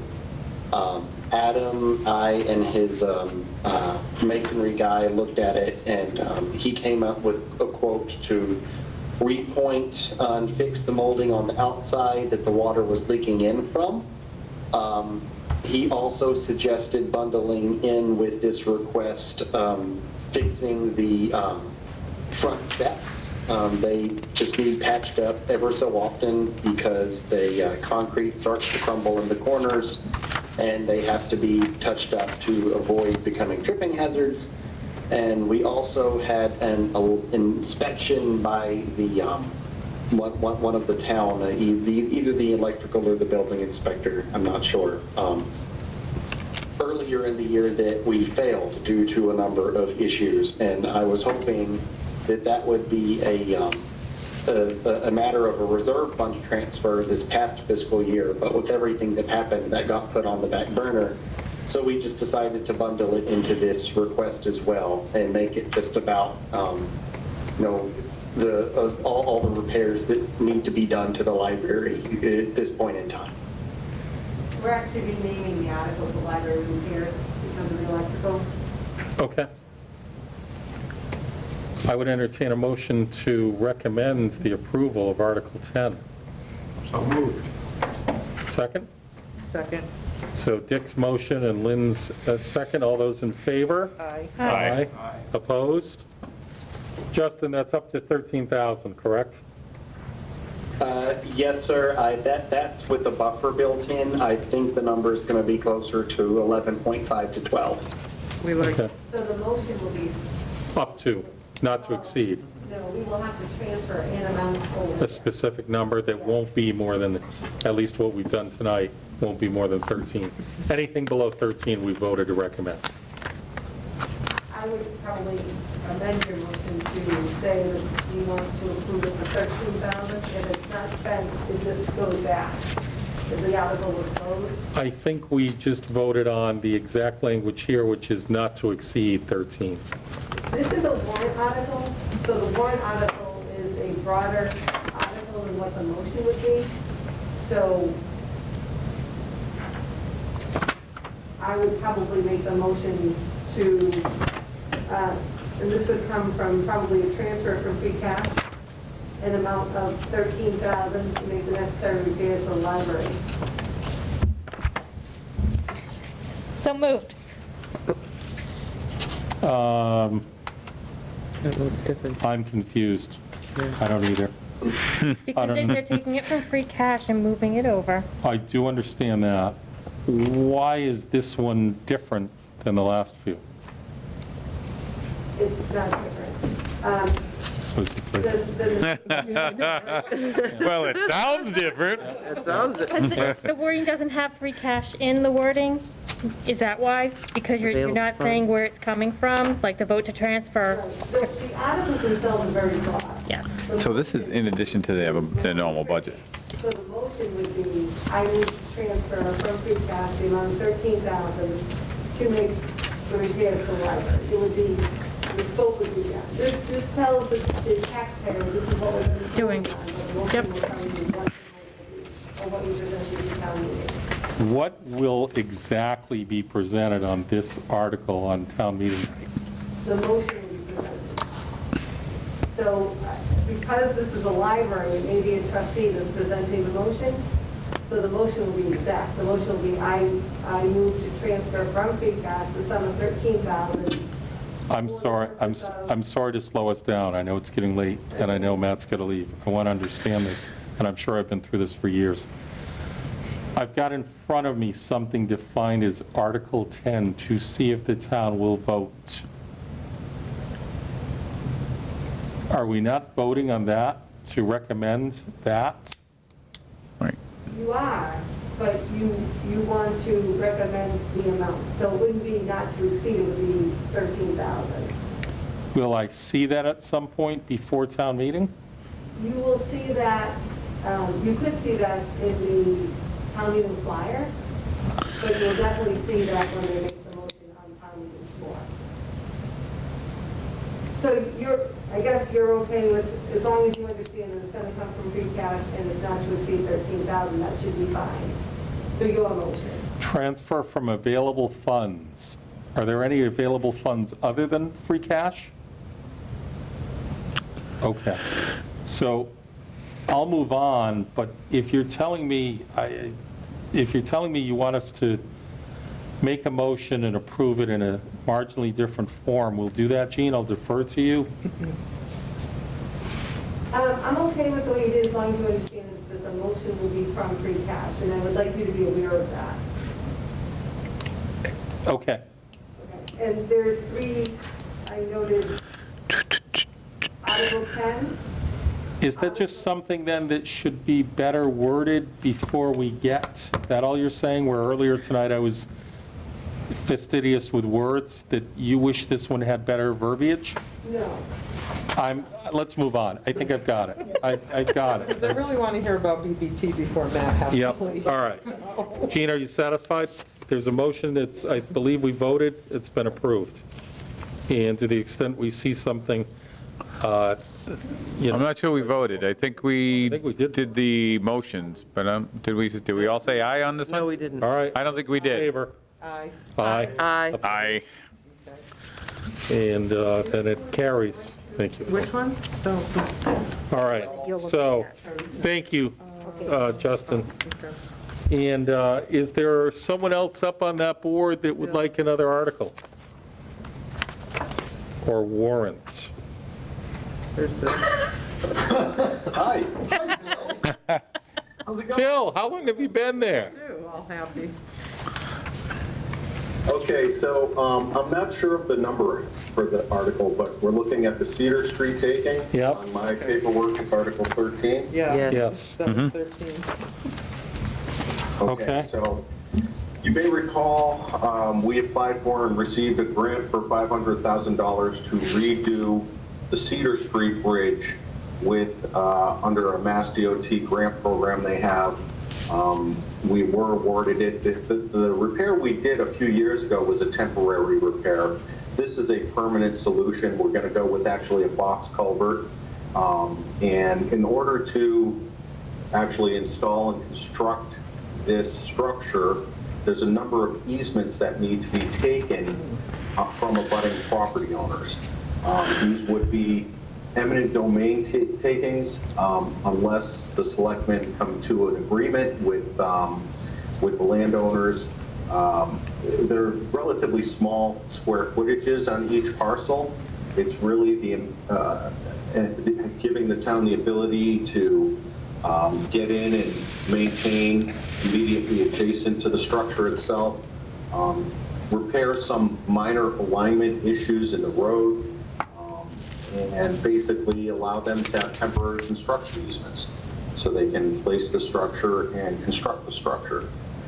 So we did work with the town assessor's office to come up with the dollar amounts, and I believe they used just our standard tax rates, and that's what we're basing the fee for the takings.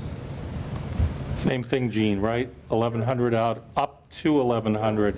What I would suggest is I make a motion to transfer from free cash the sum of $1,100 for the purpose of acquiring by gift, purchase, and eminent domain certain parcels, interests, in land and/or easements identified below as further described in the filing in the office of the town. Yes. Entitled Proposed Cedar Street Takings. Anyone like to make that motion, Heather? So moved. Hey, Sandy, would anyone like to second it? Second. All right, all those in favor of the language, hold on, as read by Jean, I'm not sure if we finished it, but with the substitution of the lead-in as read by Jean, all those in favor? Aye. aye. Opposed? That carries. Bill, any others? Yes, there's a couple more. On my list is... So Bill, time out. Bill, time out. And I apologize sincerely. The angle I'm at, I did not realize there were folks still up on the board as though they would otherwise be in the room. To Lynn's point, that would like to get about 5 minutes with Matt before he's got to leave. Bill, how long will your additional articles take? I'm optimistic, only a few minutes each, and there's 1, 2, 3, 4 more. That's 8 minutes that I'm going to have you sit. I'm going to get to the BVT discussion next, at least insofar as Matt can fill us in. We may have further discussion after Matt's left, so I'm going to go to discussion on the BVT article, Matt's participation. We won't vote on it or debate it. We'll come back to you for your 4 articles. I appreciate it. I'm flexible. Thank you, Bill. All right, so let's go back in order to the BVT article. And I think this is, so we are going to take that a little bit out of order. If I could get a motion to go to Article 4, please. So moved. And second? Second. All those in favor of going to Article 4? Aye. Aye. Aye. Opposed? Okay, so we're going to go to Article 4. And Matthew, could you address Article 4 for a few minutes, please? Where that number comes from and what its year-over-year increase is. And I know that this is a debate every year of, so strike that. So let's try that again. First, can you tell us, as a percentage increase in its overall budget, do you know what the BVT budget request percentage is? See that Phil has my spreadsheet, and I'm going to say 12.5 or 12.6%. That's a huge number. 12.0748. Year over year. Yes. Man, Which is only half of what it was 2 years ago when we had that bloodletting. I don't mean our vis-à-vis us. I mean, if their overall budget a year ago was 1 million, and this year it's 1 million. Their bottom line? Their year over year, Yeah, yes. I bet. We don't know that. Did you receive that email that I sent you, Howard? Yeah, Today? No. no, It was last after time you last asked the meeting. question. I probably did, but I don't recall it, Gene. It actually, I gave you quite a bit of detail. I went back 5 or 6 years. I do recall it. Okay. But what was it? Was it 3? Can you track that down, Gene? Yep, all right. So I would like to get that number because. July again- 31st. He sent the email. Thank you. Yes. Do you have that number in there? Do you know the number I'm referencing? So our year over year is, on the schools, is 1.5. Is that fair to say? On the Douglas School Department? Percent increase, yes. 1.5, For 2021, yes. right? And I thought I made it clear to Dr. Fitzpatrick finally, because somebody last year raised it to me, that I hadn't put him on notice, that well, that's fair, that I said I would expect him to come in with a budget that would match the Douglas budget. Now, I understand he's got 13 towns, but that I would not necessarily be recommending anything where he was asking for his school district to get it year over year, not only more than our year over year, but substantially more. Is he at 1.5 or below, Heather? No. What is he at? So you want, which one do you want? The percentage of total enrollment or number assessment or expenditure? His bottom line for the whole BVT district Is year-over-year request. If you look at the supporting, I gave you a copy of the sheet. Gene, would you be able to look at it and identify it? And frankly, we might get to bills sooner than later, because I'll be looking to suggest the kind of motion I'm going to be entertaining without a whole lot of debate. I know it's in the high queue. Okay. Is this appropriation out of proportion with the number of students that are going to the school? I find that to be a different function for me. I'm just trying to understand, so I know, So he's just looking for the bottom line. Yeah. So what are they doing to manage the increase of the cost of the whole operation? Right. Versus what it costs us because of the. If we're going up 1 point, right. So- They True. need to cut back on their health insurance. Amen. right. Yeah, so you guys know more than I do, because, And he thinks, oh, high deductible, that's not a high deductible, you don't know high deductible. No. okay. And they were looking at, and I have a hunch that they had a real bad year. They had a very low attachment point for reinsurance. So, it all went to and then he made some plan changes to get off whatever he was at, 13% increase or something, to get it down to like 7 or whatever. And for him, that was an accomplishment. But Matthew, we have talked over a few years that you, on behalf of the town of Douglas, would be approaching your parallel counterparts in other communities to address as to whether any of them were moving toward rejecting the BVT requests so that we could get traction at the 5 we need to start to get, I'm open to open dialogue and discussion if somebody needs 2.5% and can justify it, but I'd really like to get traction at 5 towns to the extent appropriate, rejecting, so that we can have a more even-keeled discussion of what's an appropriate year-over-year increase. Have you had any of those discussions this budget year? were much more fruitful a year and a half ago. What changed? We've had a fair number of changes in town managers, so that makes it hard. Yeah, sure. So Millbury's had a change. Yep. Grafton's going through a change now. Yep. Uxbridge has had all kind of turmoil. Yep. So, Criminal activity. Well, but that makes it hard to reach critical mass and have somebody with institutional memory yep. for their last encounter with Dr. Fitzpatrick. Well, what did he say to me? Yeah, I want to keep it at the BVT level rather than personalized. Right, Yep. but Yep. it's just, no, there's been no traction. All right, is at all. that something? I feel like I'm preaching to the mirror when I go to meetings with these guys and try to get them to change it. They just don't see the volatility that we see, and it doesn't hit them as hard as it hits us. Well, we know a couple of years ago, Grafton had what we were told was the October 31st effort to, that was the day the kids were offered to go and fewer went. I think there's been discussion from Mr.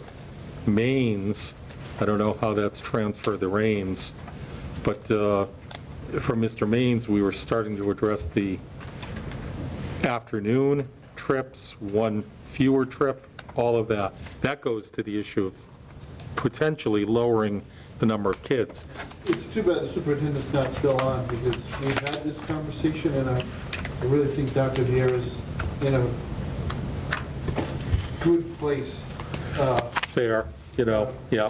Socially, psychologically, whatever, his reaction to the way BVT treats us is where I would hope it would have been all this time. And he may be the person to carry that banner to the other I don't know towns. if they're going to get as much free advertising as we get. Yeah, okay, all right, great, right? It's one thing to say you're going to compete, it's another thing to say you're going to compete and you're going to take the ball. Yeah. Paul's going to look more aggressive. Does anyone? Good, that's what we need. We got an email the other day with something that showed DBT numbers compared to the other towns. Yep. And how they voted,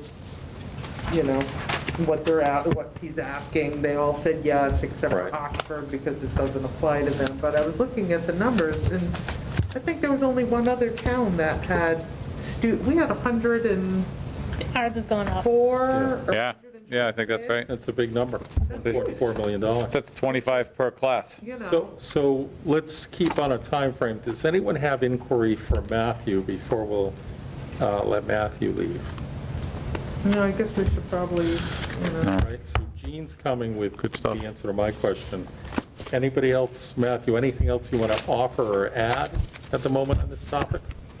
Not on this or any other article, I think you're Okay. pretty much winding down.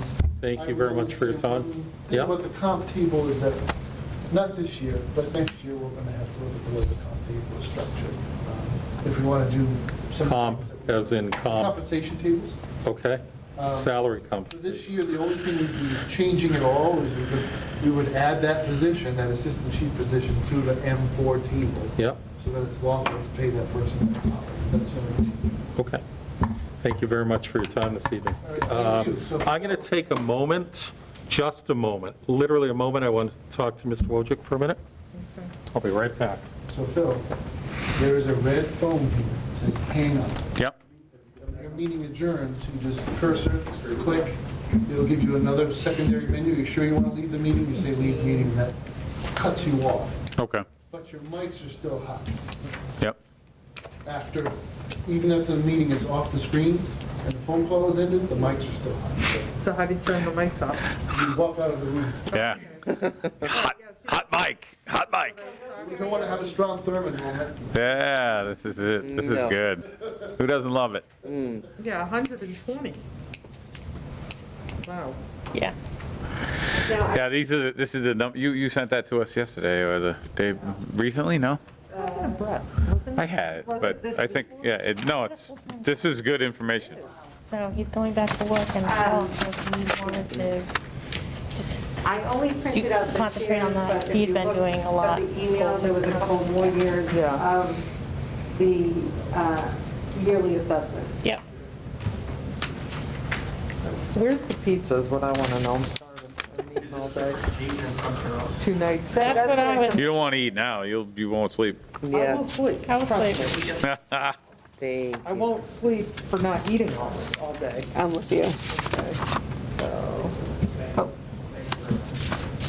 Yeah, I got a question for you. This chapter 7 amount and the cherry seed amount, you guys All get right. a lot of money. Is there a number in there? every year. There's several of them. Which ones do you want? which one do you want? It's total expenditure increase is like 4%. 4%?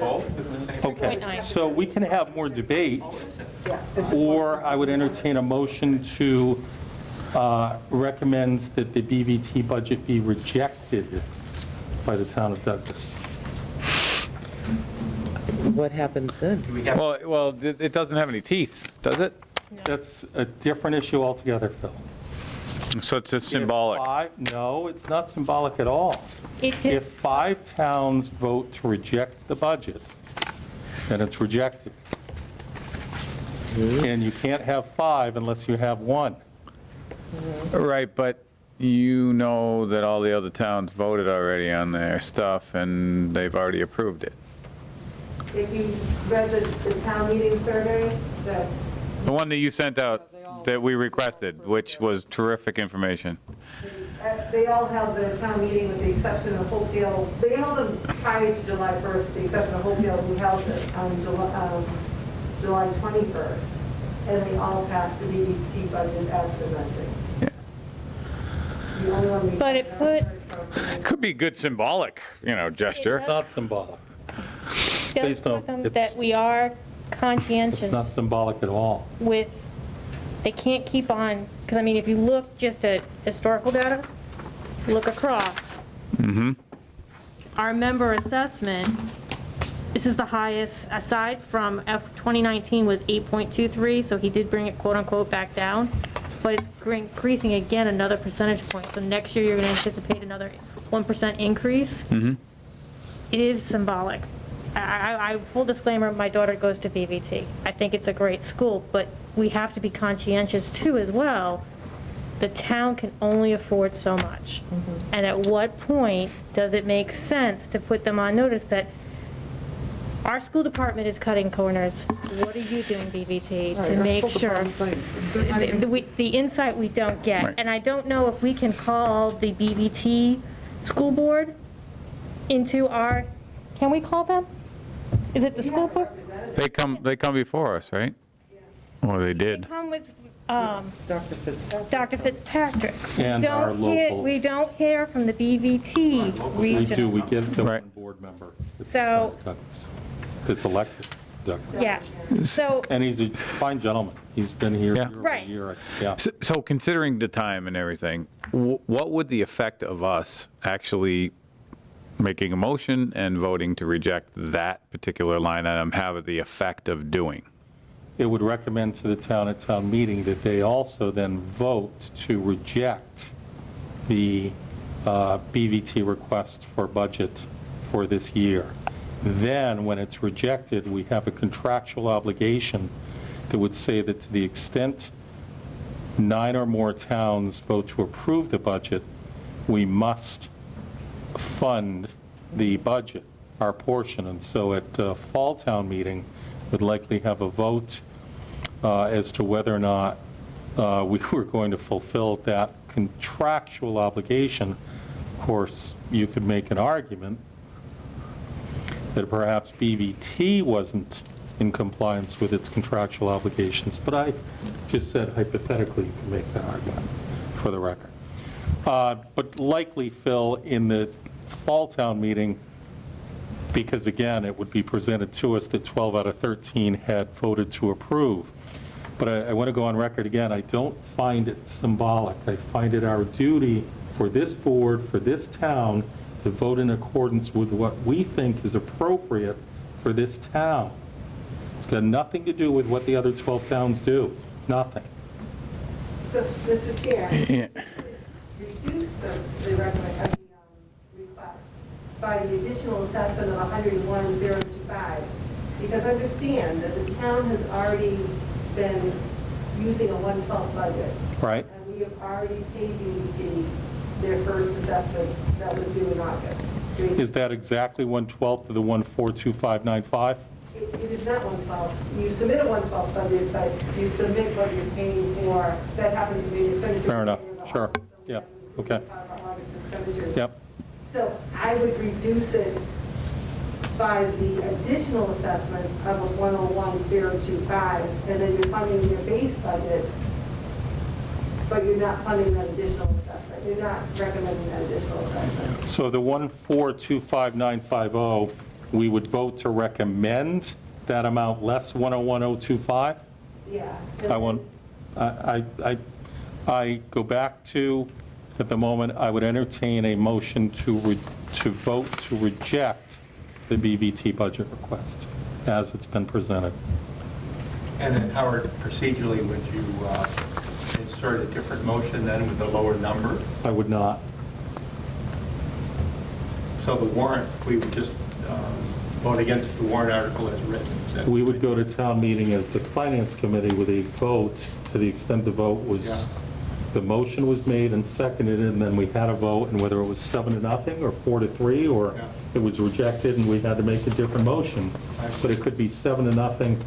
Finance committee voted, told you, the town, we recommend that you vote to reject the BVT budget, even to the extent there has to be a discussion that night also as to what the secondary event would be. But again, I'd repeat that I believe it's not a symbolic event. I believe it's our duty. If we think it's a reasonable budget request, then we should vote in favor of it. If we think it's unreasonable under the circumstances, then I think we should vote appropriately. I appreciate the point of voting to amend it. My perception is that now maybe we are symbolic. I'm suggesting to BVT that the town of Douglas does not believe that the request is reasonable given all the circumstances. Not just to our town, but perhaps to all the towns, but at least our town doesn't believe it's being a fair apportionment of assets and liabilities and obligations that we're still trying to fund all our school systems. They're a partner that doesn't appear to be acting in full partnership. That's my view. Carol, absolutely. I think, you know, what you're saying is ideological and everything, but when you get into the practicalities, we've been fighting this battle now for a few years, and I noticed the more we fight, the more kids seem to be going from our school over there. Ms. Holmes has made, And I don't think it's because, I don't think it has anything to do with the kids wanting to go there. They probably get just as many applications, but when they, let's see, who will we take in? Well, who's giving us trouble? We'll get more money off of them. and Carol, Ms. Holmes has made that argument before. Ms. Holmes has made that argument before. I've heard that before. But I think I think Carol's got a point in some regards. It would be great if our schools didn't have any incentive for kids to go elsewhere. You know, I know that there are a certain small percentage that might be there. You can look at it both ways, because I do agree that the numbers are crazy. If I knew enough about the actual contractual agreement and the understanding there, I could help support you, Howard, but I have to abstain from that part. I don't know. Well, it's just looking for a motion. If we need more debate, I'd like to go back to Mr. Yeah, Cundiff. let's go back to Bill. He's waiting. Okay. So let's go to, Mr. Cundiff, what are the articles you have? Well, the numbers may be off, but it's the ground-mounted solar photovoltaic installation,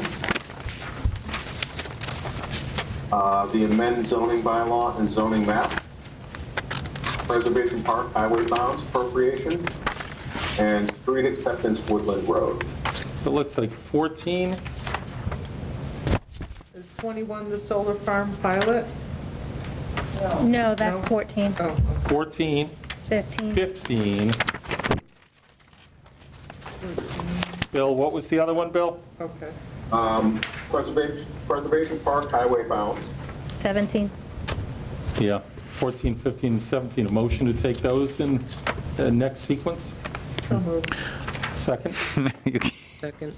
Motion getting from much. Lynn, a second from Sandy. So Bill, do you want to address 14? Sure thing. 14 is a zoning bylaw that the planning board put forth. They had concern over the number and size of the solar voltaic arrays that are being proposed within the town.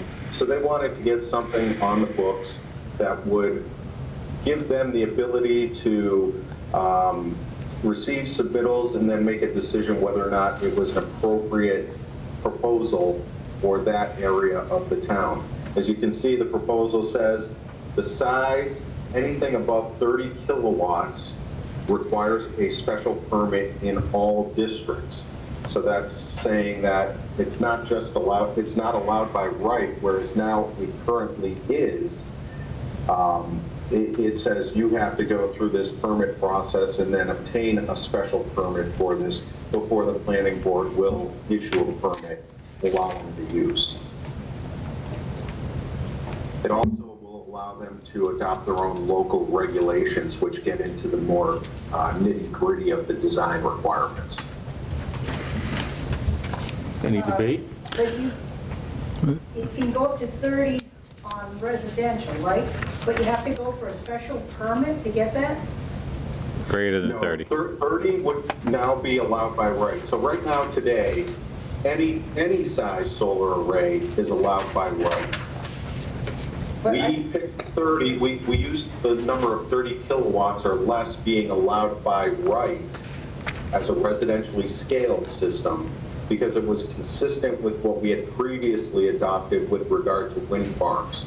So wind farms are also 30 kilowatts or less allowed by right. But it says that they are, if they're land-based, they're subject to site plan review.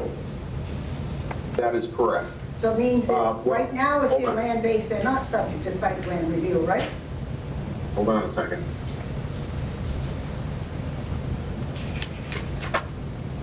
That's correct. They are subject to site plan review. Site plan review has a number of different thresholds that would trigger. In most cases, it's the percent area of disturbance of the land that would trigger these solar arrays. So if a residentially scaled solar array is below the threshold for site plan review, it would not require site plan review. So If it, But it's saying It's it's just- going to require a site plan review, that's what I'm saying. And right Correct. now, it'd only trigger it if it was a certain percentage. Well, when you got a 2-acre lot, which is our minimum lot size, it's not going to trigger it too often. And now it's going to trigger it, and then now the people have got to pay to go before go through a whole site plan review. These solar things cost a fortune as it is, and then you're adding thousands and thousands more on a residential. I can see when you're getting into the commercial solar, but on the residential stuff, I don't see why they would have to go before site plan review for a residential. okay. Before you vote, can we go back to that one in a little while, Mr. Chairman? Sure. I want to look something up first. Sure.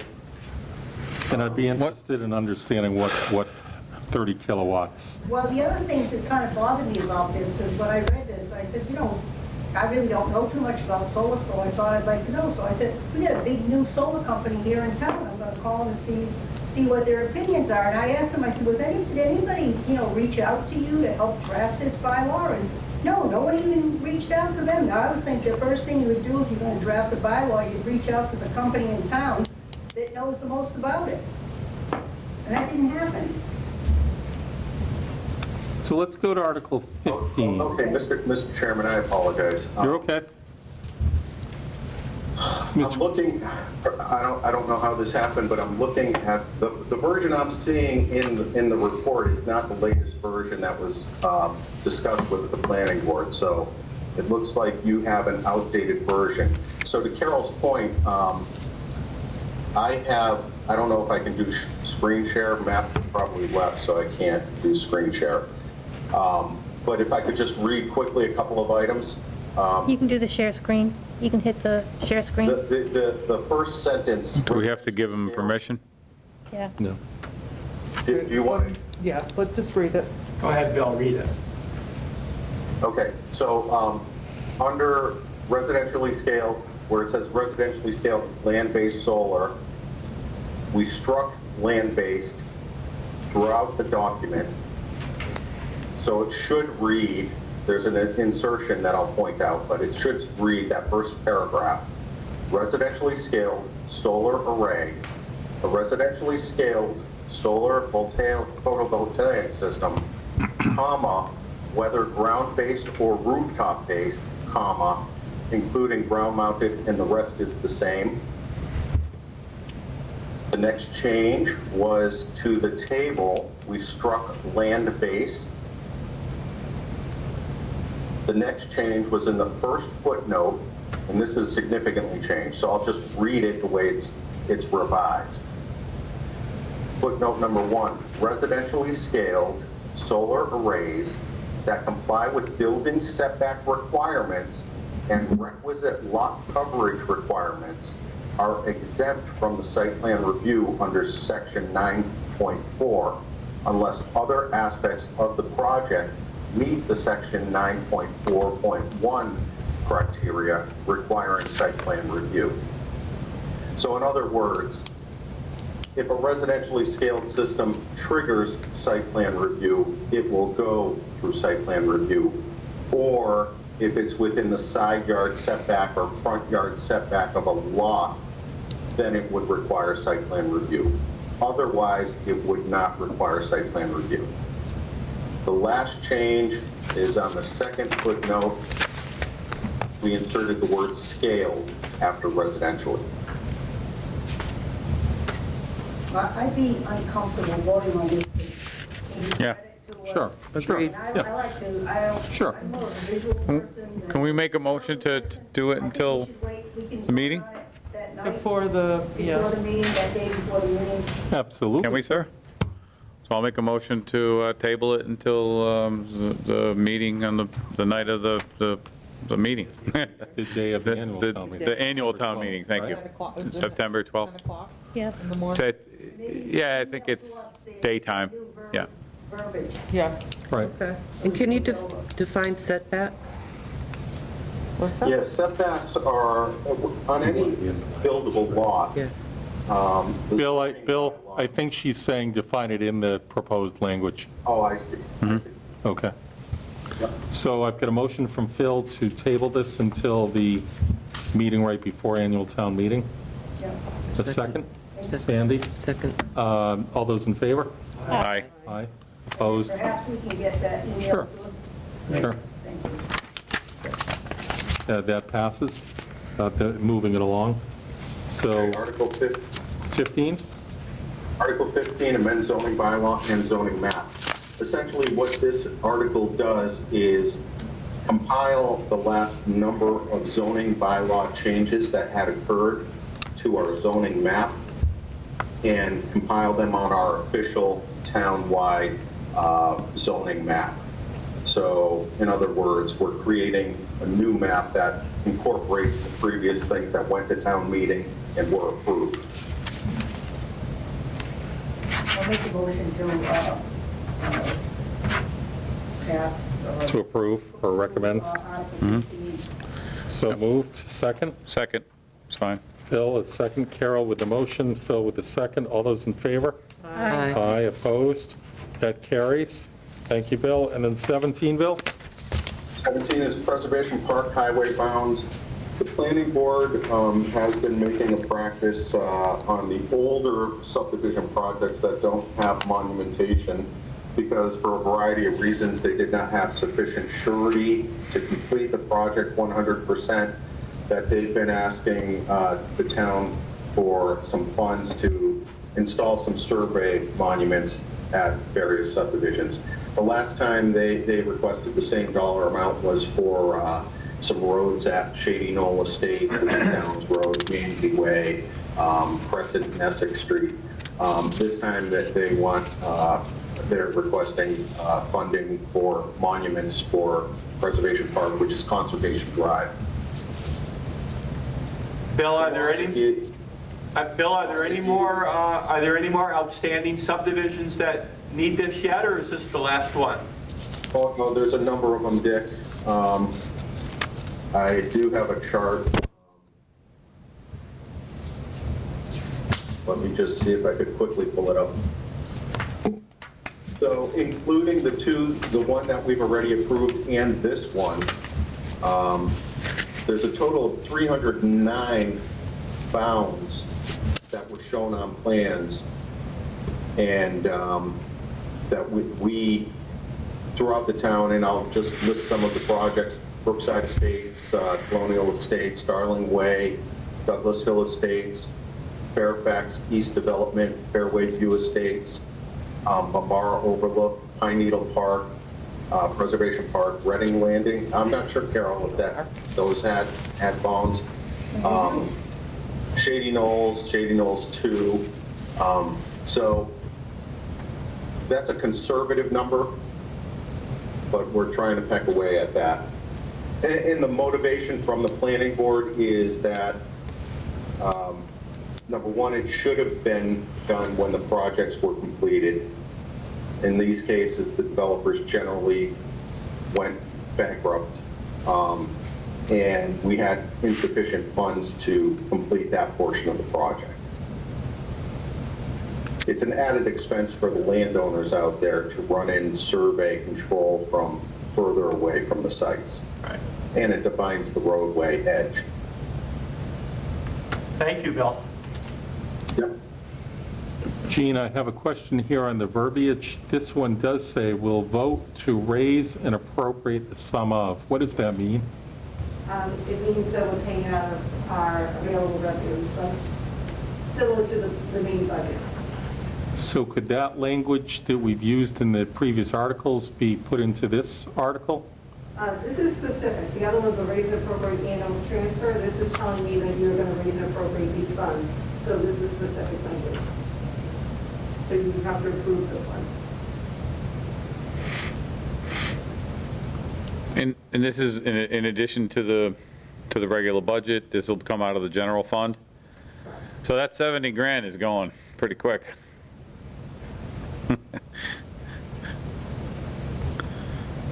What do these bounds do, if you don't mind me asking, Bill? These are just lot lines? They're not lot lines, they're actually edge of the road boundary lines.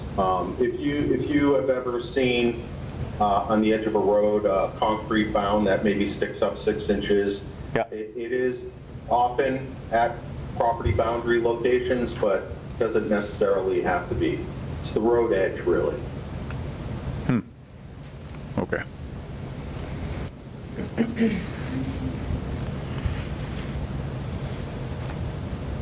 I will listen to any motion anyone wants to propose.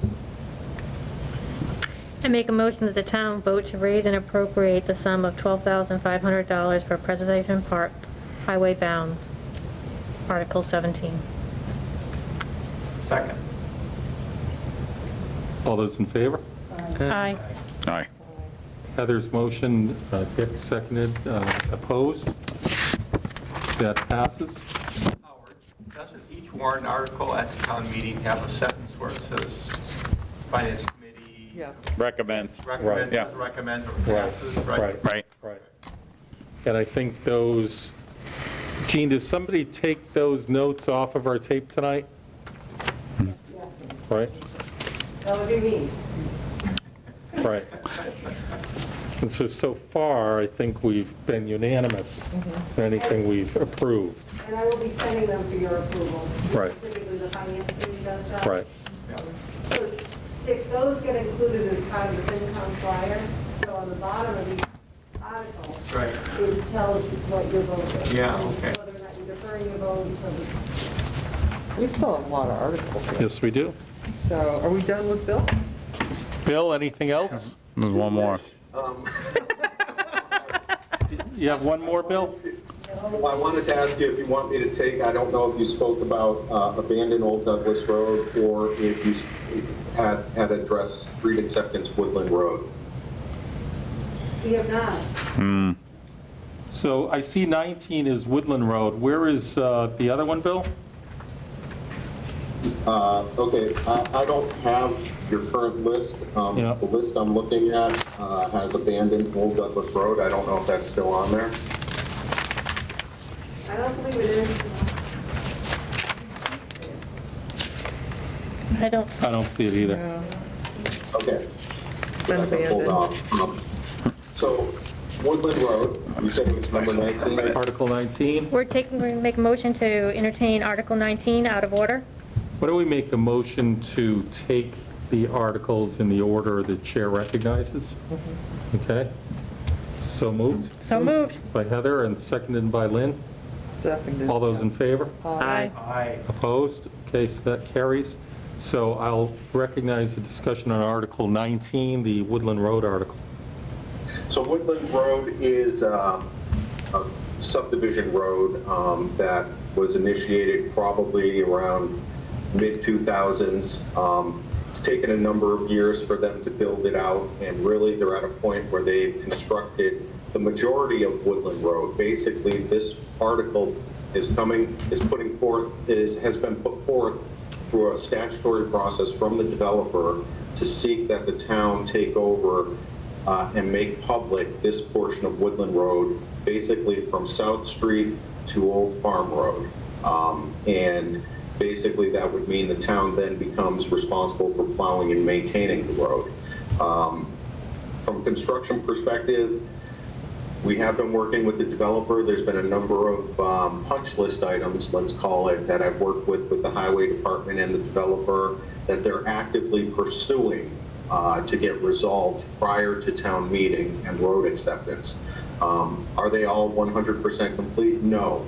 They're still going back to the planning board to wrap up and get their satisfaction for the approval of the work that's been done. So given that, I would suggest that any motion that gets made, if you agree with the article, that it be made pending satisfactory punch list repair work according to the planning board. And why do we want this? I mean, what's benefit us? Well, you have a number of people that did purchase. The way development works, the town sets up some rules as to what we consider minimum standards for road construction in the town. And, it includes sidewalks, a certain road width, a certain thickness for asphalt, that sort of thing. When a developer comes forward with a proposal, they make a decision at that point. Do they want to request waivers from full compliance with the construction standards? And in consideration of the board granting those waivers, they'll retain ownership for themselves or a homeowners association. If they cannot, if they choose not to request waivers, or they choose to meet the regulations to the extent possible, there's an understanding that at the end of the construction period, the town will take ownership of the road and become responsible for it. So you have a number of people that bought houses along this roadway with the understanding that eventually it would be a public way, and that means the town would be responsible for the long-term maintenance and upkeep of the road. And really, that's it in a nutshell. Often, the developer could theoretically default on the project construction or go out of business. And more likely than not, the town would end up taking the subdivision road anyway. And it would not be a standard, satisfactorily constructed project. So this project's moving forward. They're still continuing to the next subsequent phase, which is beyond the intersection of Woodland and Old Farm Road. So they're going at a slow pace, but nonetheless, they're moving forward and they're still solvent and they're still around. Thank you. Bill, who is that developer? That is Deer Crossing LLC. Okay. Tim Nealon, basically. Thank you. Yeah. So I'd entertain a motion to approve this, subject to, as Bill said, satisfactory completion of the punch list to, I think you said, the planning board satisfaction. Correct. Lynn's motion, Dick's second. All those in favor? Aye. Aye. Opposed? That motion carries. Thank you. Bill, you want to talk about marijuana while you're here? Never mind. Yeah, I don't know about that one. Let's move on. Sorry. Bill, thank you for your time tonight. And thank you for your patience. Yeah. Thank you. Thank you. Did you guys get 18 while I was out for a sec there? No. 18's still in there, but that's not something with Bill. Okay. So I would look to go back, and now, if we can, we've still got to swing back to 3 eventually, but we're on 4. We're on that debate on 4. I will entertain a motion either to approve or reject, then perhaps have debate on the motion. We had debate on a motion that didn't come.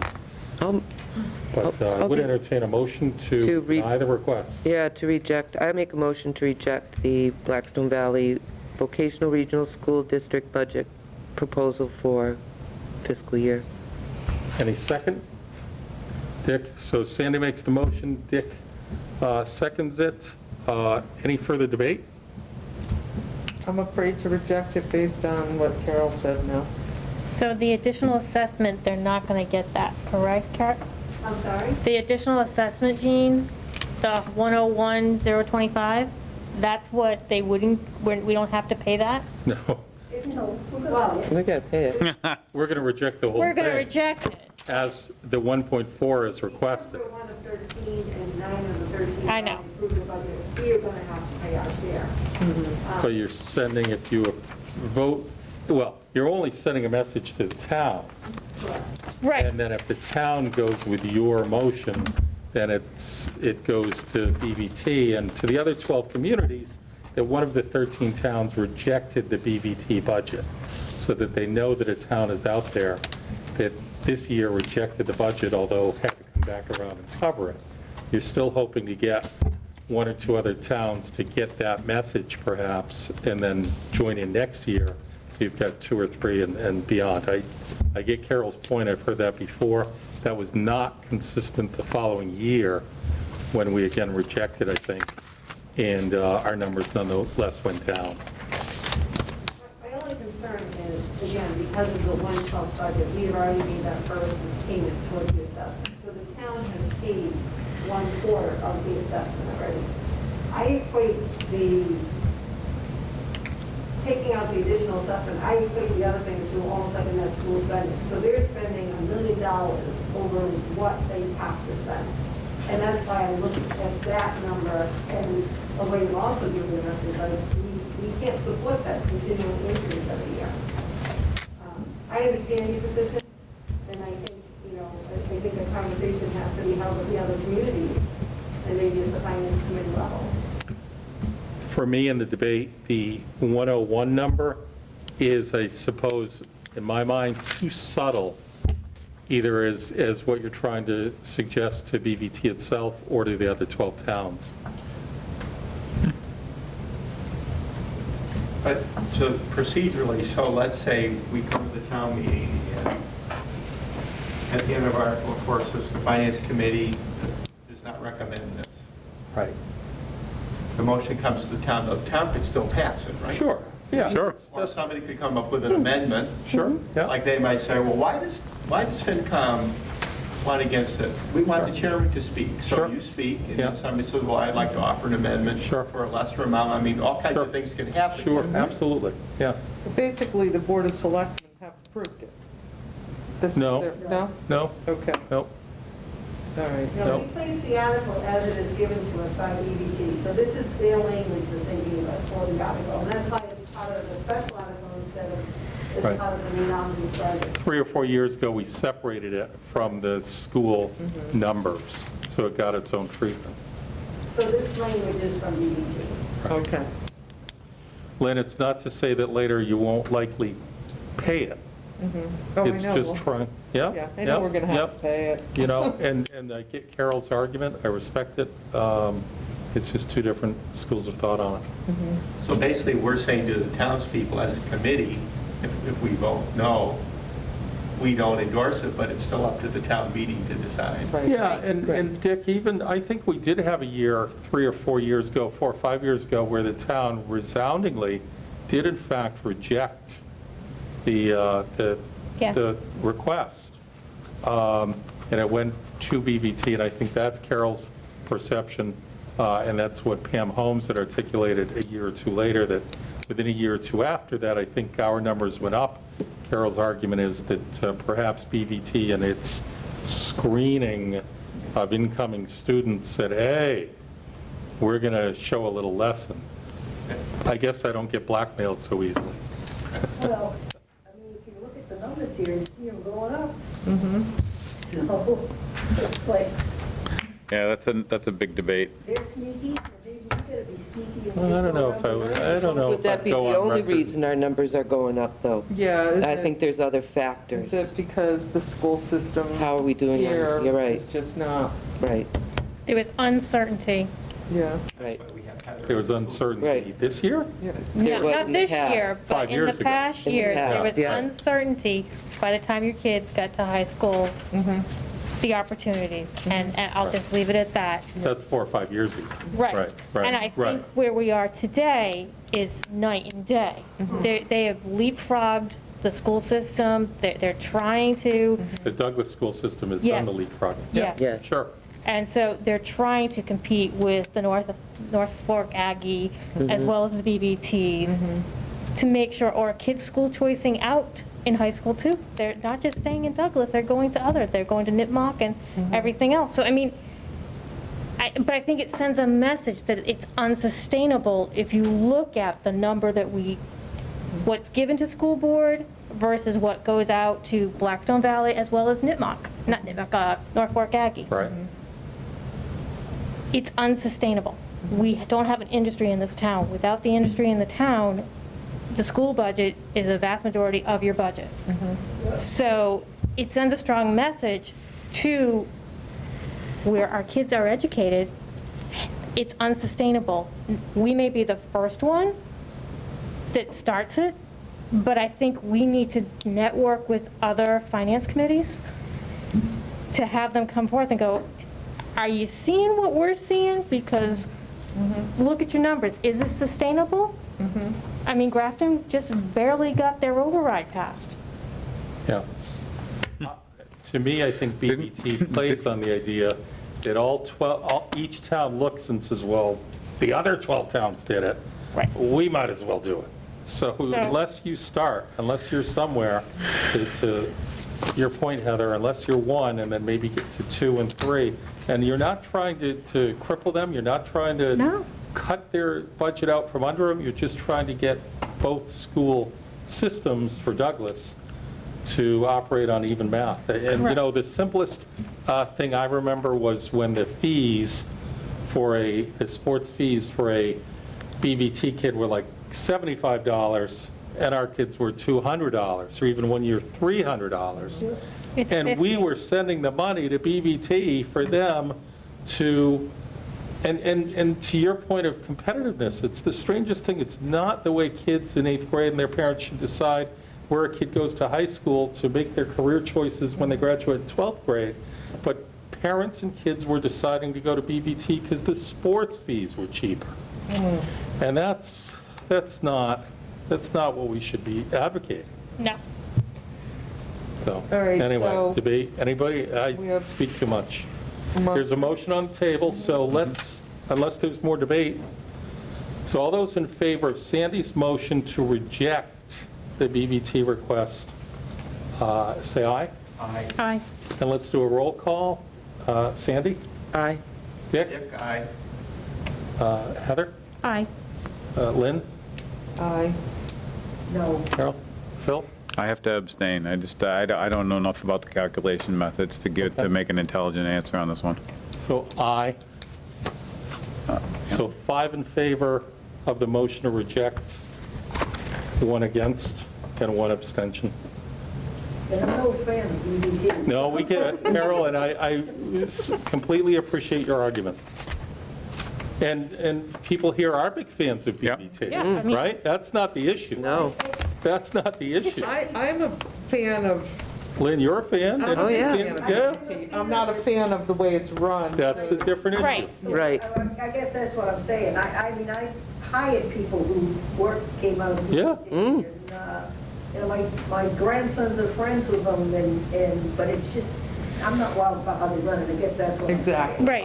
Yeah, the We school, all, the concept of the school and the fact that my kid's a plumber and Right. loves it's what he's doing is perfect. great. I want 30 of that kid to be able to go there, Yep. Yep. right? But that's who needs to go there, We've and had not that the discussion. people who Yeah, are like. this was a Right?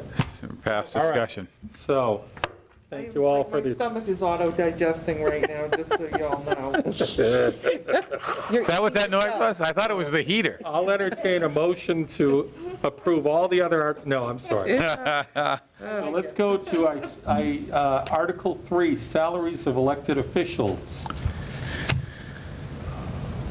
Yeah, the funding for these salaries are included in part of the budget because they're Sure. elected, they have to be listed separately. I will entertain a motion to approve Article 3. So moved. Second. So approved, motion by Dick and approved, seconded by Lynn. All those in favor? Aye. Opposed? That is favorable. I will let's look at Article 5, Transfer Station Enterprise Fund. Yikes. That's a lot of money. Yeah, but they bring it all in. Right. So without Matt here, some of us have seen this article in the past, some of us have not. Is there any debate on Article 5, or anyone want to address anything in it, or questions about it? Most of this is CP trucking, so the costs are following it out. And it's an enterprise fund, so you charge for the transfer station permit fee, the Right. money goes in here and pay the expenses out of it. Based on Carol and Jean's advocacy, anyone care to make a motion to approve? I move we support Article 5 as written. I'll second it. Dick's motion and Phil's second. All those in favor? Aye. Aye. All those opposed? The ayes have it, that carries. Article 6, the Water Sewer Enterprise Fund. That's a big number. This is a very big number, and this is contingent on the rate increase.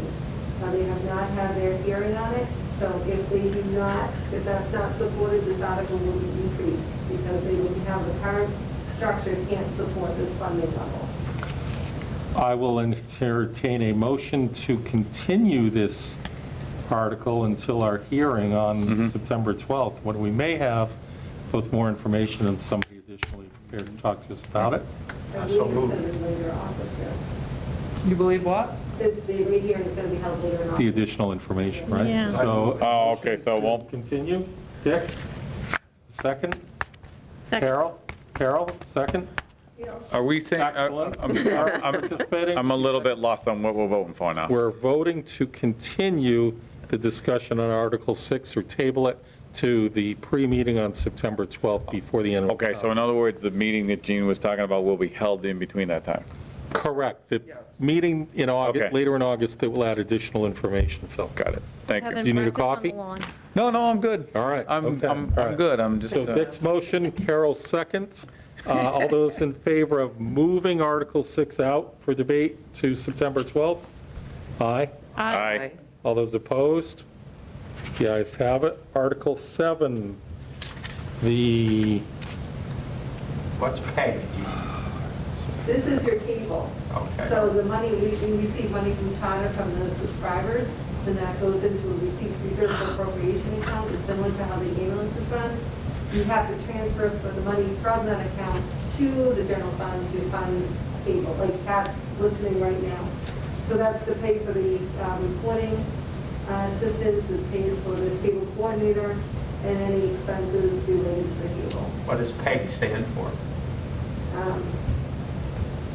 Is it, Patty, there is a public education? Public And education. government. I move we endorse Article 7 as written. Second.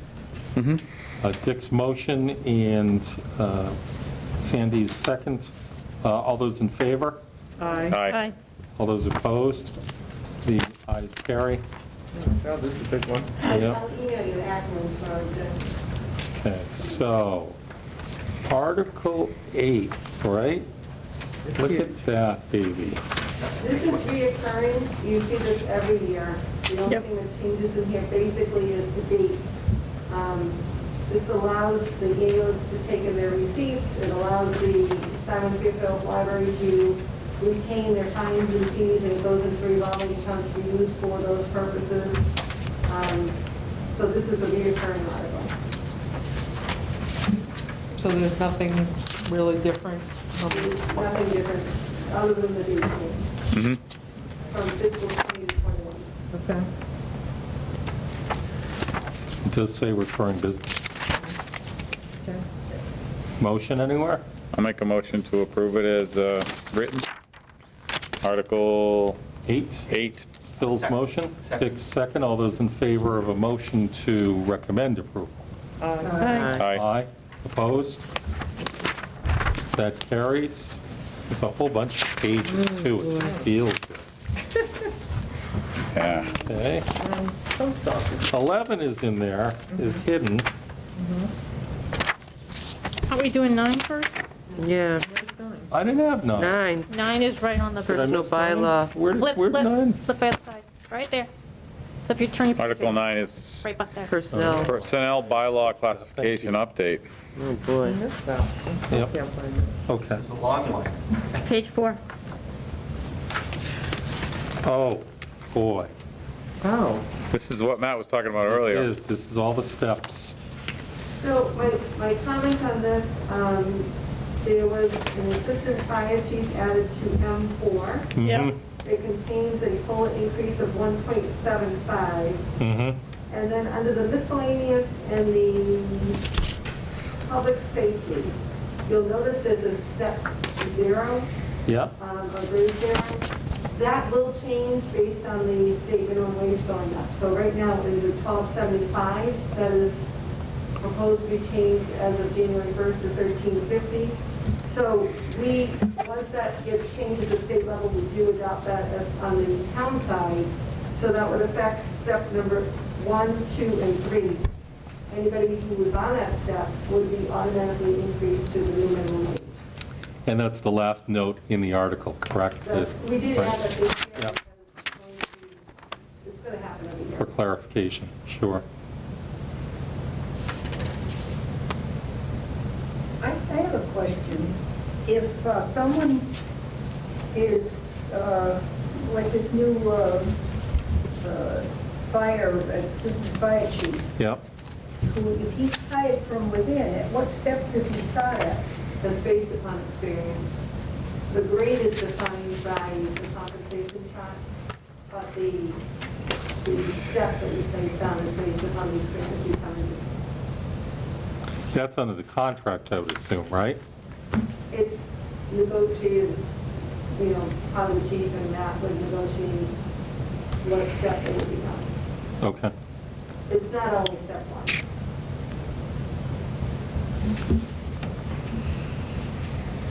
If people are comfortable that they know enough, we can entertain a motion. I move we endorse it as written. Article 9. Hold on a sec. I'll second that. Dick's motion, Carol's second. All those in favor? Aye. Aye. Aye. Any noes or abstentions? This is the COLA we were talking about earlier today. Yes. It So- is. And he wants to redo Well, it next year. it's the whole structure, yes. Yeah, for the, Yeah. yeah, okay.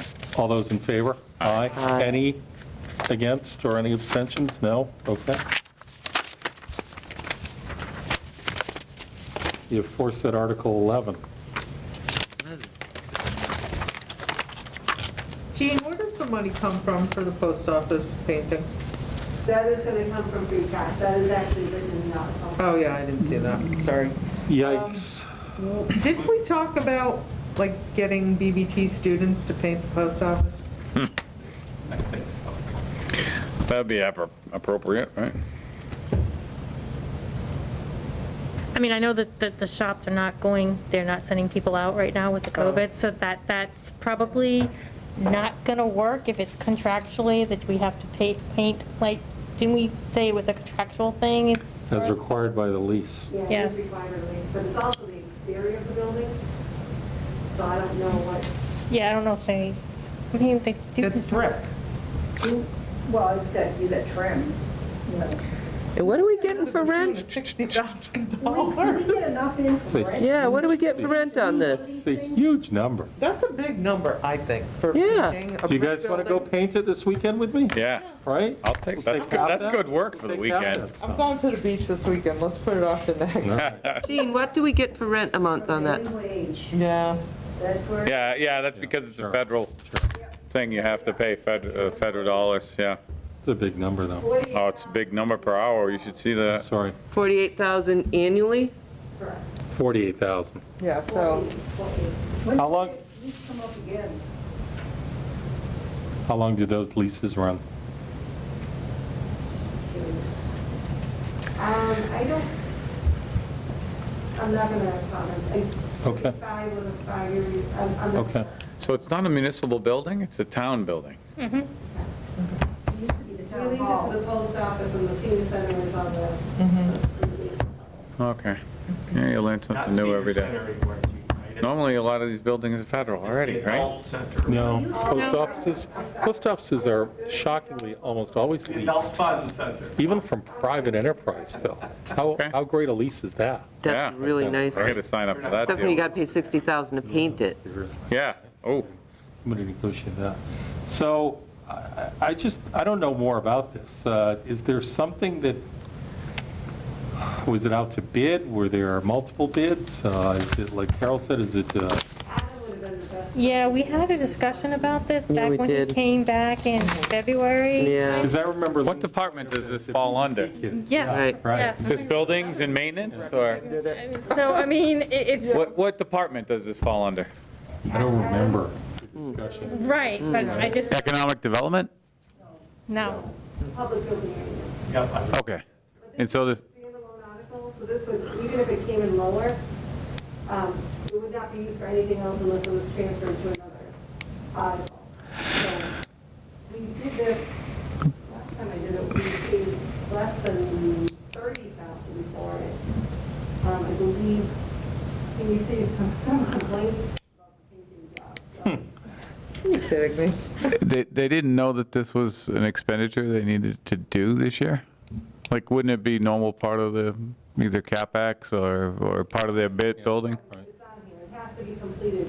And Per the lease. It has to be done by June. We probably always had it at the bottom of the It's CapEx, in the right? lease. It's in the lease. It's got to be done. I'm trying to understand why it wasn't in the regular budget. Why is it a separate article? It should be a separate article because it's for a specific purpose. You wouldn't put this as part of Adam's main budget. Yeah. Because You have a it's such tenant. large amount. We vote these separately. Where does the revenue go in? Why? No, but where does the revenue from the lease, how does it enter our budget? It goes in the general fund, which is where this money's coming from? This is coming from free cash, is what closes to, yes. the Yeah, general fund closes sure, to- all right. So it doesn't get put into the regular budget because, If you have a special purpose article, it's voted typically special, as opposed to, like regular maintenance on buildings. This is not a regular maintenance item. This is done it's cyclical, every 5 years. So it's not part of that. does building and maintenance have a CapEx budget that's already part of their budget? You've seen his budget, right? There's 17,000 lines, so I may have forgotten one.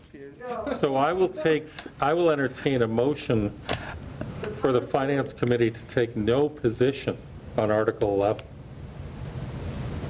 Second. That's a fair assessment. And I like that. Carol, I'm okay with that. You know, I don't know enough. I would have to abstain from any motion to approve it or deny it. There's not enough in that. I couldn't get up before the town and advocate either way on it. I will try to get you more information on it, so that you have it maybe for the morning town meeting. I don't mind tabling it. Does anyone want to give us, we're going to be lengthening the time of that meeting before the meeting, but it's, right? So I think that's I will gonna be entertain a good. motion to table Article 11. So moved. I'll second. All those in favor of tabling Article 11? Aye. Opposed? So that carries. Gene, could we get, did you say Adam? Is that Furno? Correct. Would be the best person. Could he possibly be available to address that? And I'll try to email you the dates this has to be completed by, so you have that in the answer town meeting. Okay. If it's 4 years out, we might not approve it. Okay. So I keep trying to skip articles and Heather sees them. But There we Mm-hmm.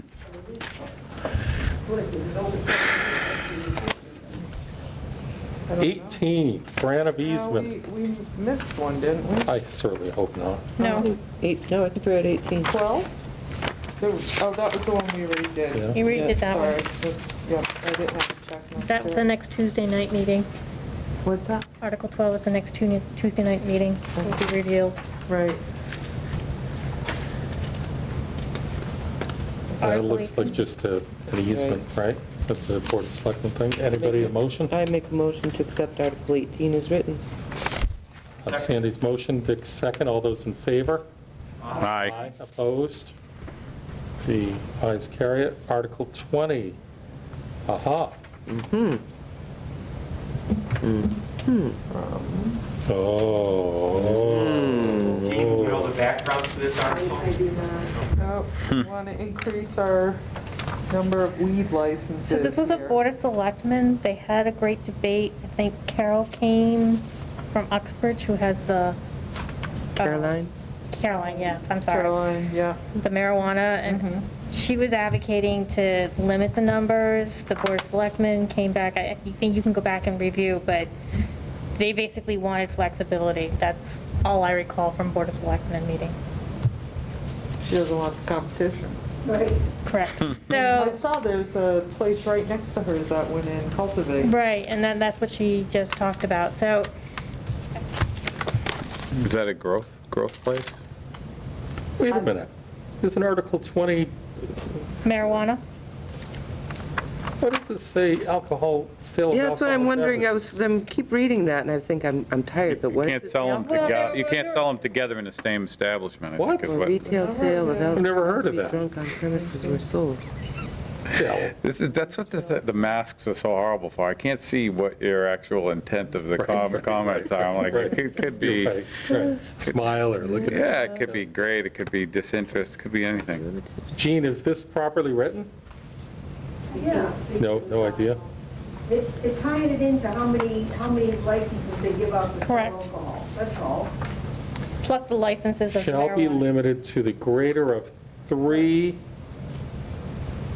skipping the second part, the greater of 3 licenses issued in the town of Douglas for retail sale of alcohol not to be drunk on the premises were sold, which shall be calculated by rounding up next whole number. So those are retail package stores they're talking about? Right. How many do those? We don't really. I thought there were only 2 of those. Yeah, I was gonna say, where are they hiding? We don't know. As far as I know, we only have 2. Right? What's the maximum number that we have? Does anyone know that? I thought that when Diggers closed, that license transferred down to the Cone. I thought that was a sale event on a very limited number of licenses. Transferred down to the Cone? You know, the Family Cone. convenience store. Oh. Legs. Where have you been, Phil? I don't even, you're talking about the ice cream lady. Ice cream cone with the don't know. legs, Phil. Have you ever seen it? I thought you were talking about the DPW. I had no idea. I thought it was a safety cone. I didn't know it was an ice cream cone. Wow, see? There we go. It's all in the translation. So what is the number of alcoholic beverages not to be drunk Well, I on the don't premises where it's sold? So how about I make a motion that we table this? Yeah, We're I having don't breakfast on the 12th.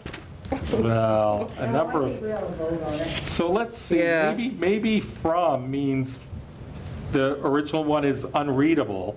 So let's take a look at the second one too. The number of marijuana licenses that shall limit to the greater of 5, so it's the same They went up. word structure. Right, I So think they want they're adding more marijuana they're facilities. adding Right. the opportunity So the for more greater number of businesses to 5. get licenses. Oh, or 3 to 5. 35% of the licenses issued in the town for retail sale. Oh, see? 35% of licenses issued, there are only 2 issues, Yeah. 2 issued, 35% of that would be like 0.4. Yeah. And they already are got one, they do have one going up already. That doesn't make any sense. But also, So- are they counting the liquor licenses at the It's all been in restaurants? front of the planning board. No, it says No, I not don't to be think so. drunk on the Not to be drunk on the premises? yeah, so it's just liquor sale. Or 35% of the licenses issued for, liquor stores. 35% of 2 is what, 0.7? Yeah. So. She that's is trying to restrict that. Yeah. Carol, Heather's made a motion to table. Carol, do you want to, I think we got too many things that we're gonna be I trying don't to do. disagree with that. Did the Board of Selectmen approve this? Is it, or, I don't understand how this got before us. This language just seems odd. Anyone? Like I said, I just know that the Board of Selectmen did not want to be tied, from my understanding. To how many licenses? So from a financial standpoint, this would benefit the town because we would have, Yeah. No. what? No, it would not benefit the town because we'd have less ability to approve more marijuana Well, facilities. right now, we can only do 3, this is bringing it up to 5. Right. Right. The 35%. So it would It's benefit. increasing. It right. would, Oh, it's okay. increasing. Oh, we were just talking about Caroline's wanting Yeah, to. Right. It's not- So if she wants it down, they want it up. Okay. not here. So this is Right. revenue positive. Yes. Yeah, So let's, Phil, I think that's a good Business is analysis. Oxbridge. Right, but I she lives in can't the read town. or understand its I math. think that was. no, I can't. Well, you can algebraically figure it out between B and But if B they and want to B. increase it from 60% of one to 70% of one, Yeah, to the greater of 3 or 5, yeah. I'm so right? confused. Right. The 20% and 35% I mean, is irrelevant. Yes, realistically, right. it's Right. revenue Right. positive. So if that's what the selectmen Yeah, want, 3 or then 5. And it Got it? Right? Limit to- So when it says the greater of, Right, the 20% and 35% numbers are irrelevant. Right. Because 3 is always greater than 0.6, and 5 is always greater than 0.7. So it means raise the number of available retail liquor licenses from 3 to 5. I make a motion to took us a accept while to Article figure 20 as 20. written, even though it's confusing. Anyone else? I'll second. All those in favor of recommending Article 20? Aye. Opposed? So Article 20 carries, and to Carol's point, we did not Yes. save that for Saturday. So it'll be a morning. short breakfast now. We would have needed it'll be a long hot brownies brought for everybody, or muffins. 21. Unless you guys want to take a few minutes and relax and, wait a little while and should we Yeah, finish? Order Yeah. a pizza. Article 21, solar farm pilot. Payment.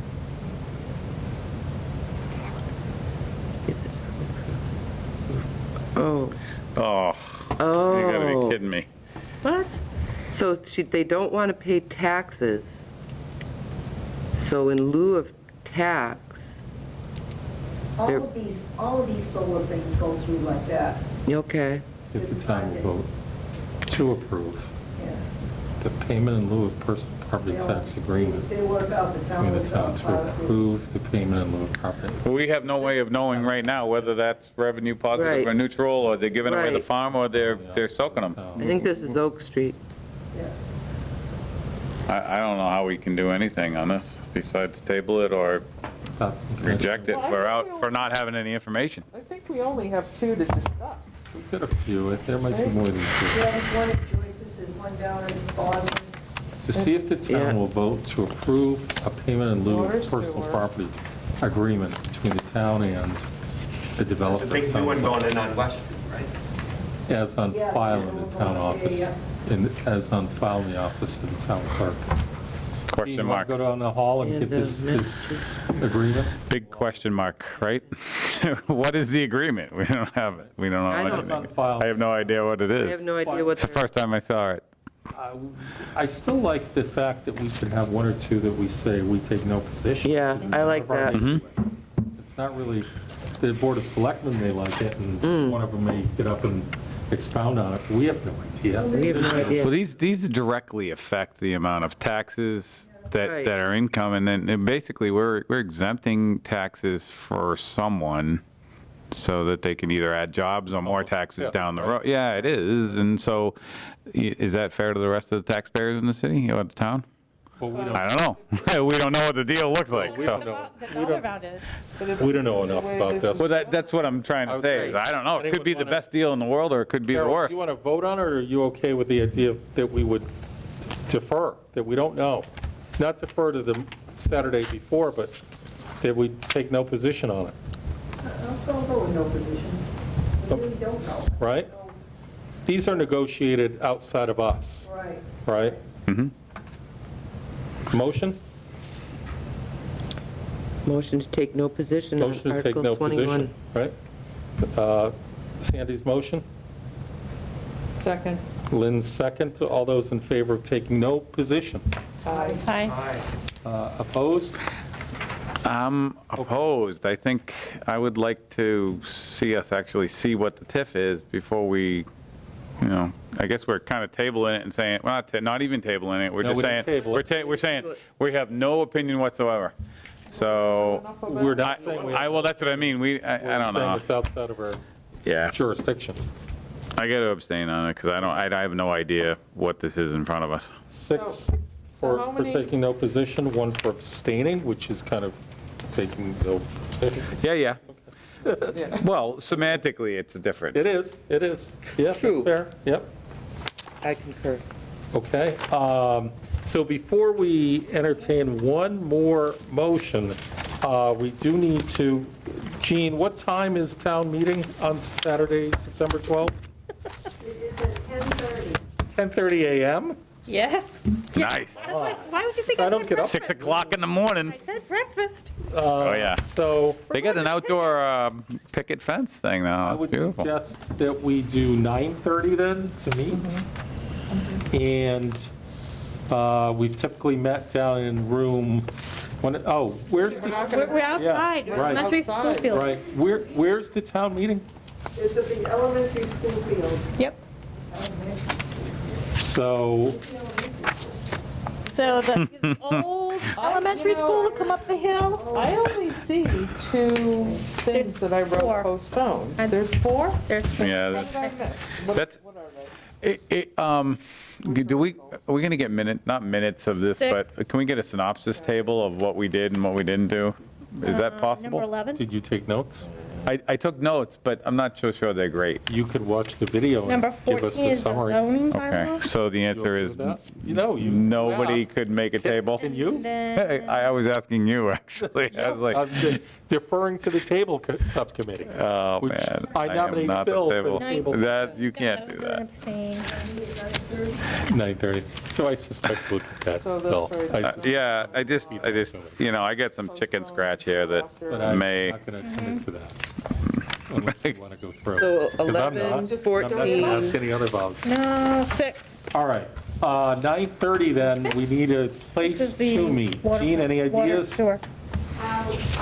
Yeah, water and sewer, What they 6, the yep. post office, the zoning Okay. bylaws. number So 14. we will Yeah, there's meet like 4 at 9:30, or 5. a place to be determined. 9:30. But it will likely be somewhere up in that school system, Got it. okay? I think on the other side of the middle school, I don't know what they call them anymore. Oh, It's kind yeah. of in the new building between the old high school, so there's like a little playground area. There may be tables over there or something. That's Okay. between the the Oh, elementary and the middle school. There's Yeah. where the auditorium is. Yeah, Yes, right there. yeah. Is there, right, there's some kind of It's a little climbing stuff. playground and, There's climb stuff, there is some seating up there. Okay, We might be able to see, I don't think they'll let anybody in the building. yeah, that's okay. Who's got the biggest car? Yeah, that's not gonna work. That's not gonna work. nummy. not with the COVID. Oh. Radios. Drive-in meeting? They did a there really you go. good job at graduation. They did a great job. It was very smooth, they They did a had great everybody set up 6 feet apart. You can hear it, but you can't talk back. And town meeting. I think they'll have people running with mics, I would assume that they're gonna have people running with Oh, mics, yeah, just like. oh, yeah, I say, yeah. toot your horn, say over here. Yeah. Yeah, it's So, outside. one Just more don't- motion. Motion to adjourn? Heather's motion to adjourn. Second. Sandy's second. Brilliant on both your parts. All those in favor? Aye. Aye. Opposed? Bill? No. All right. Abstain. I would like to make comments, though. That'd be great.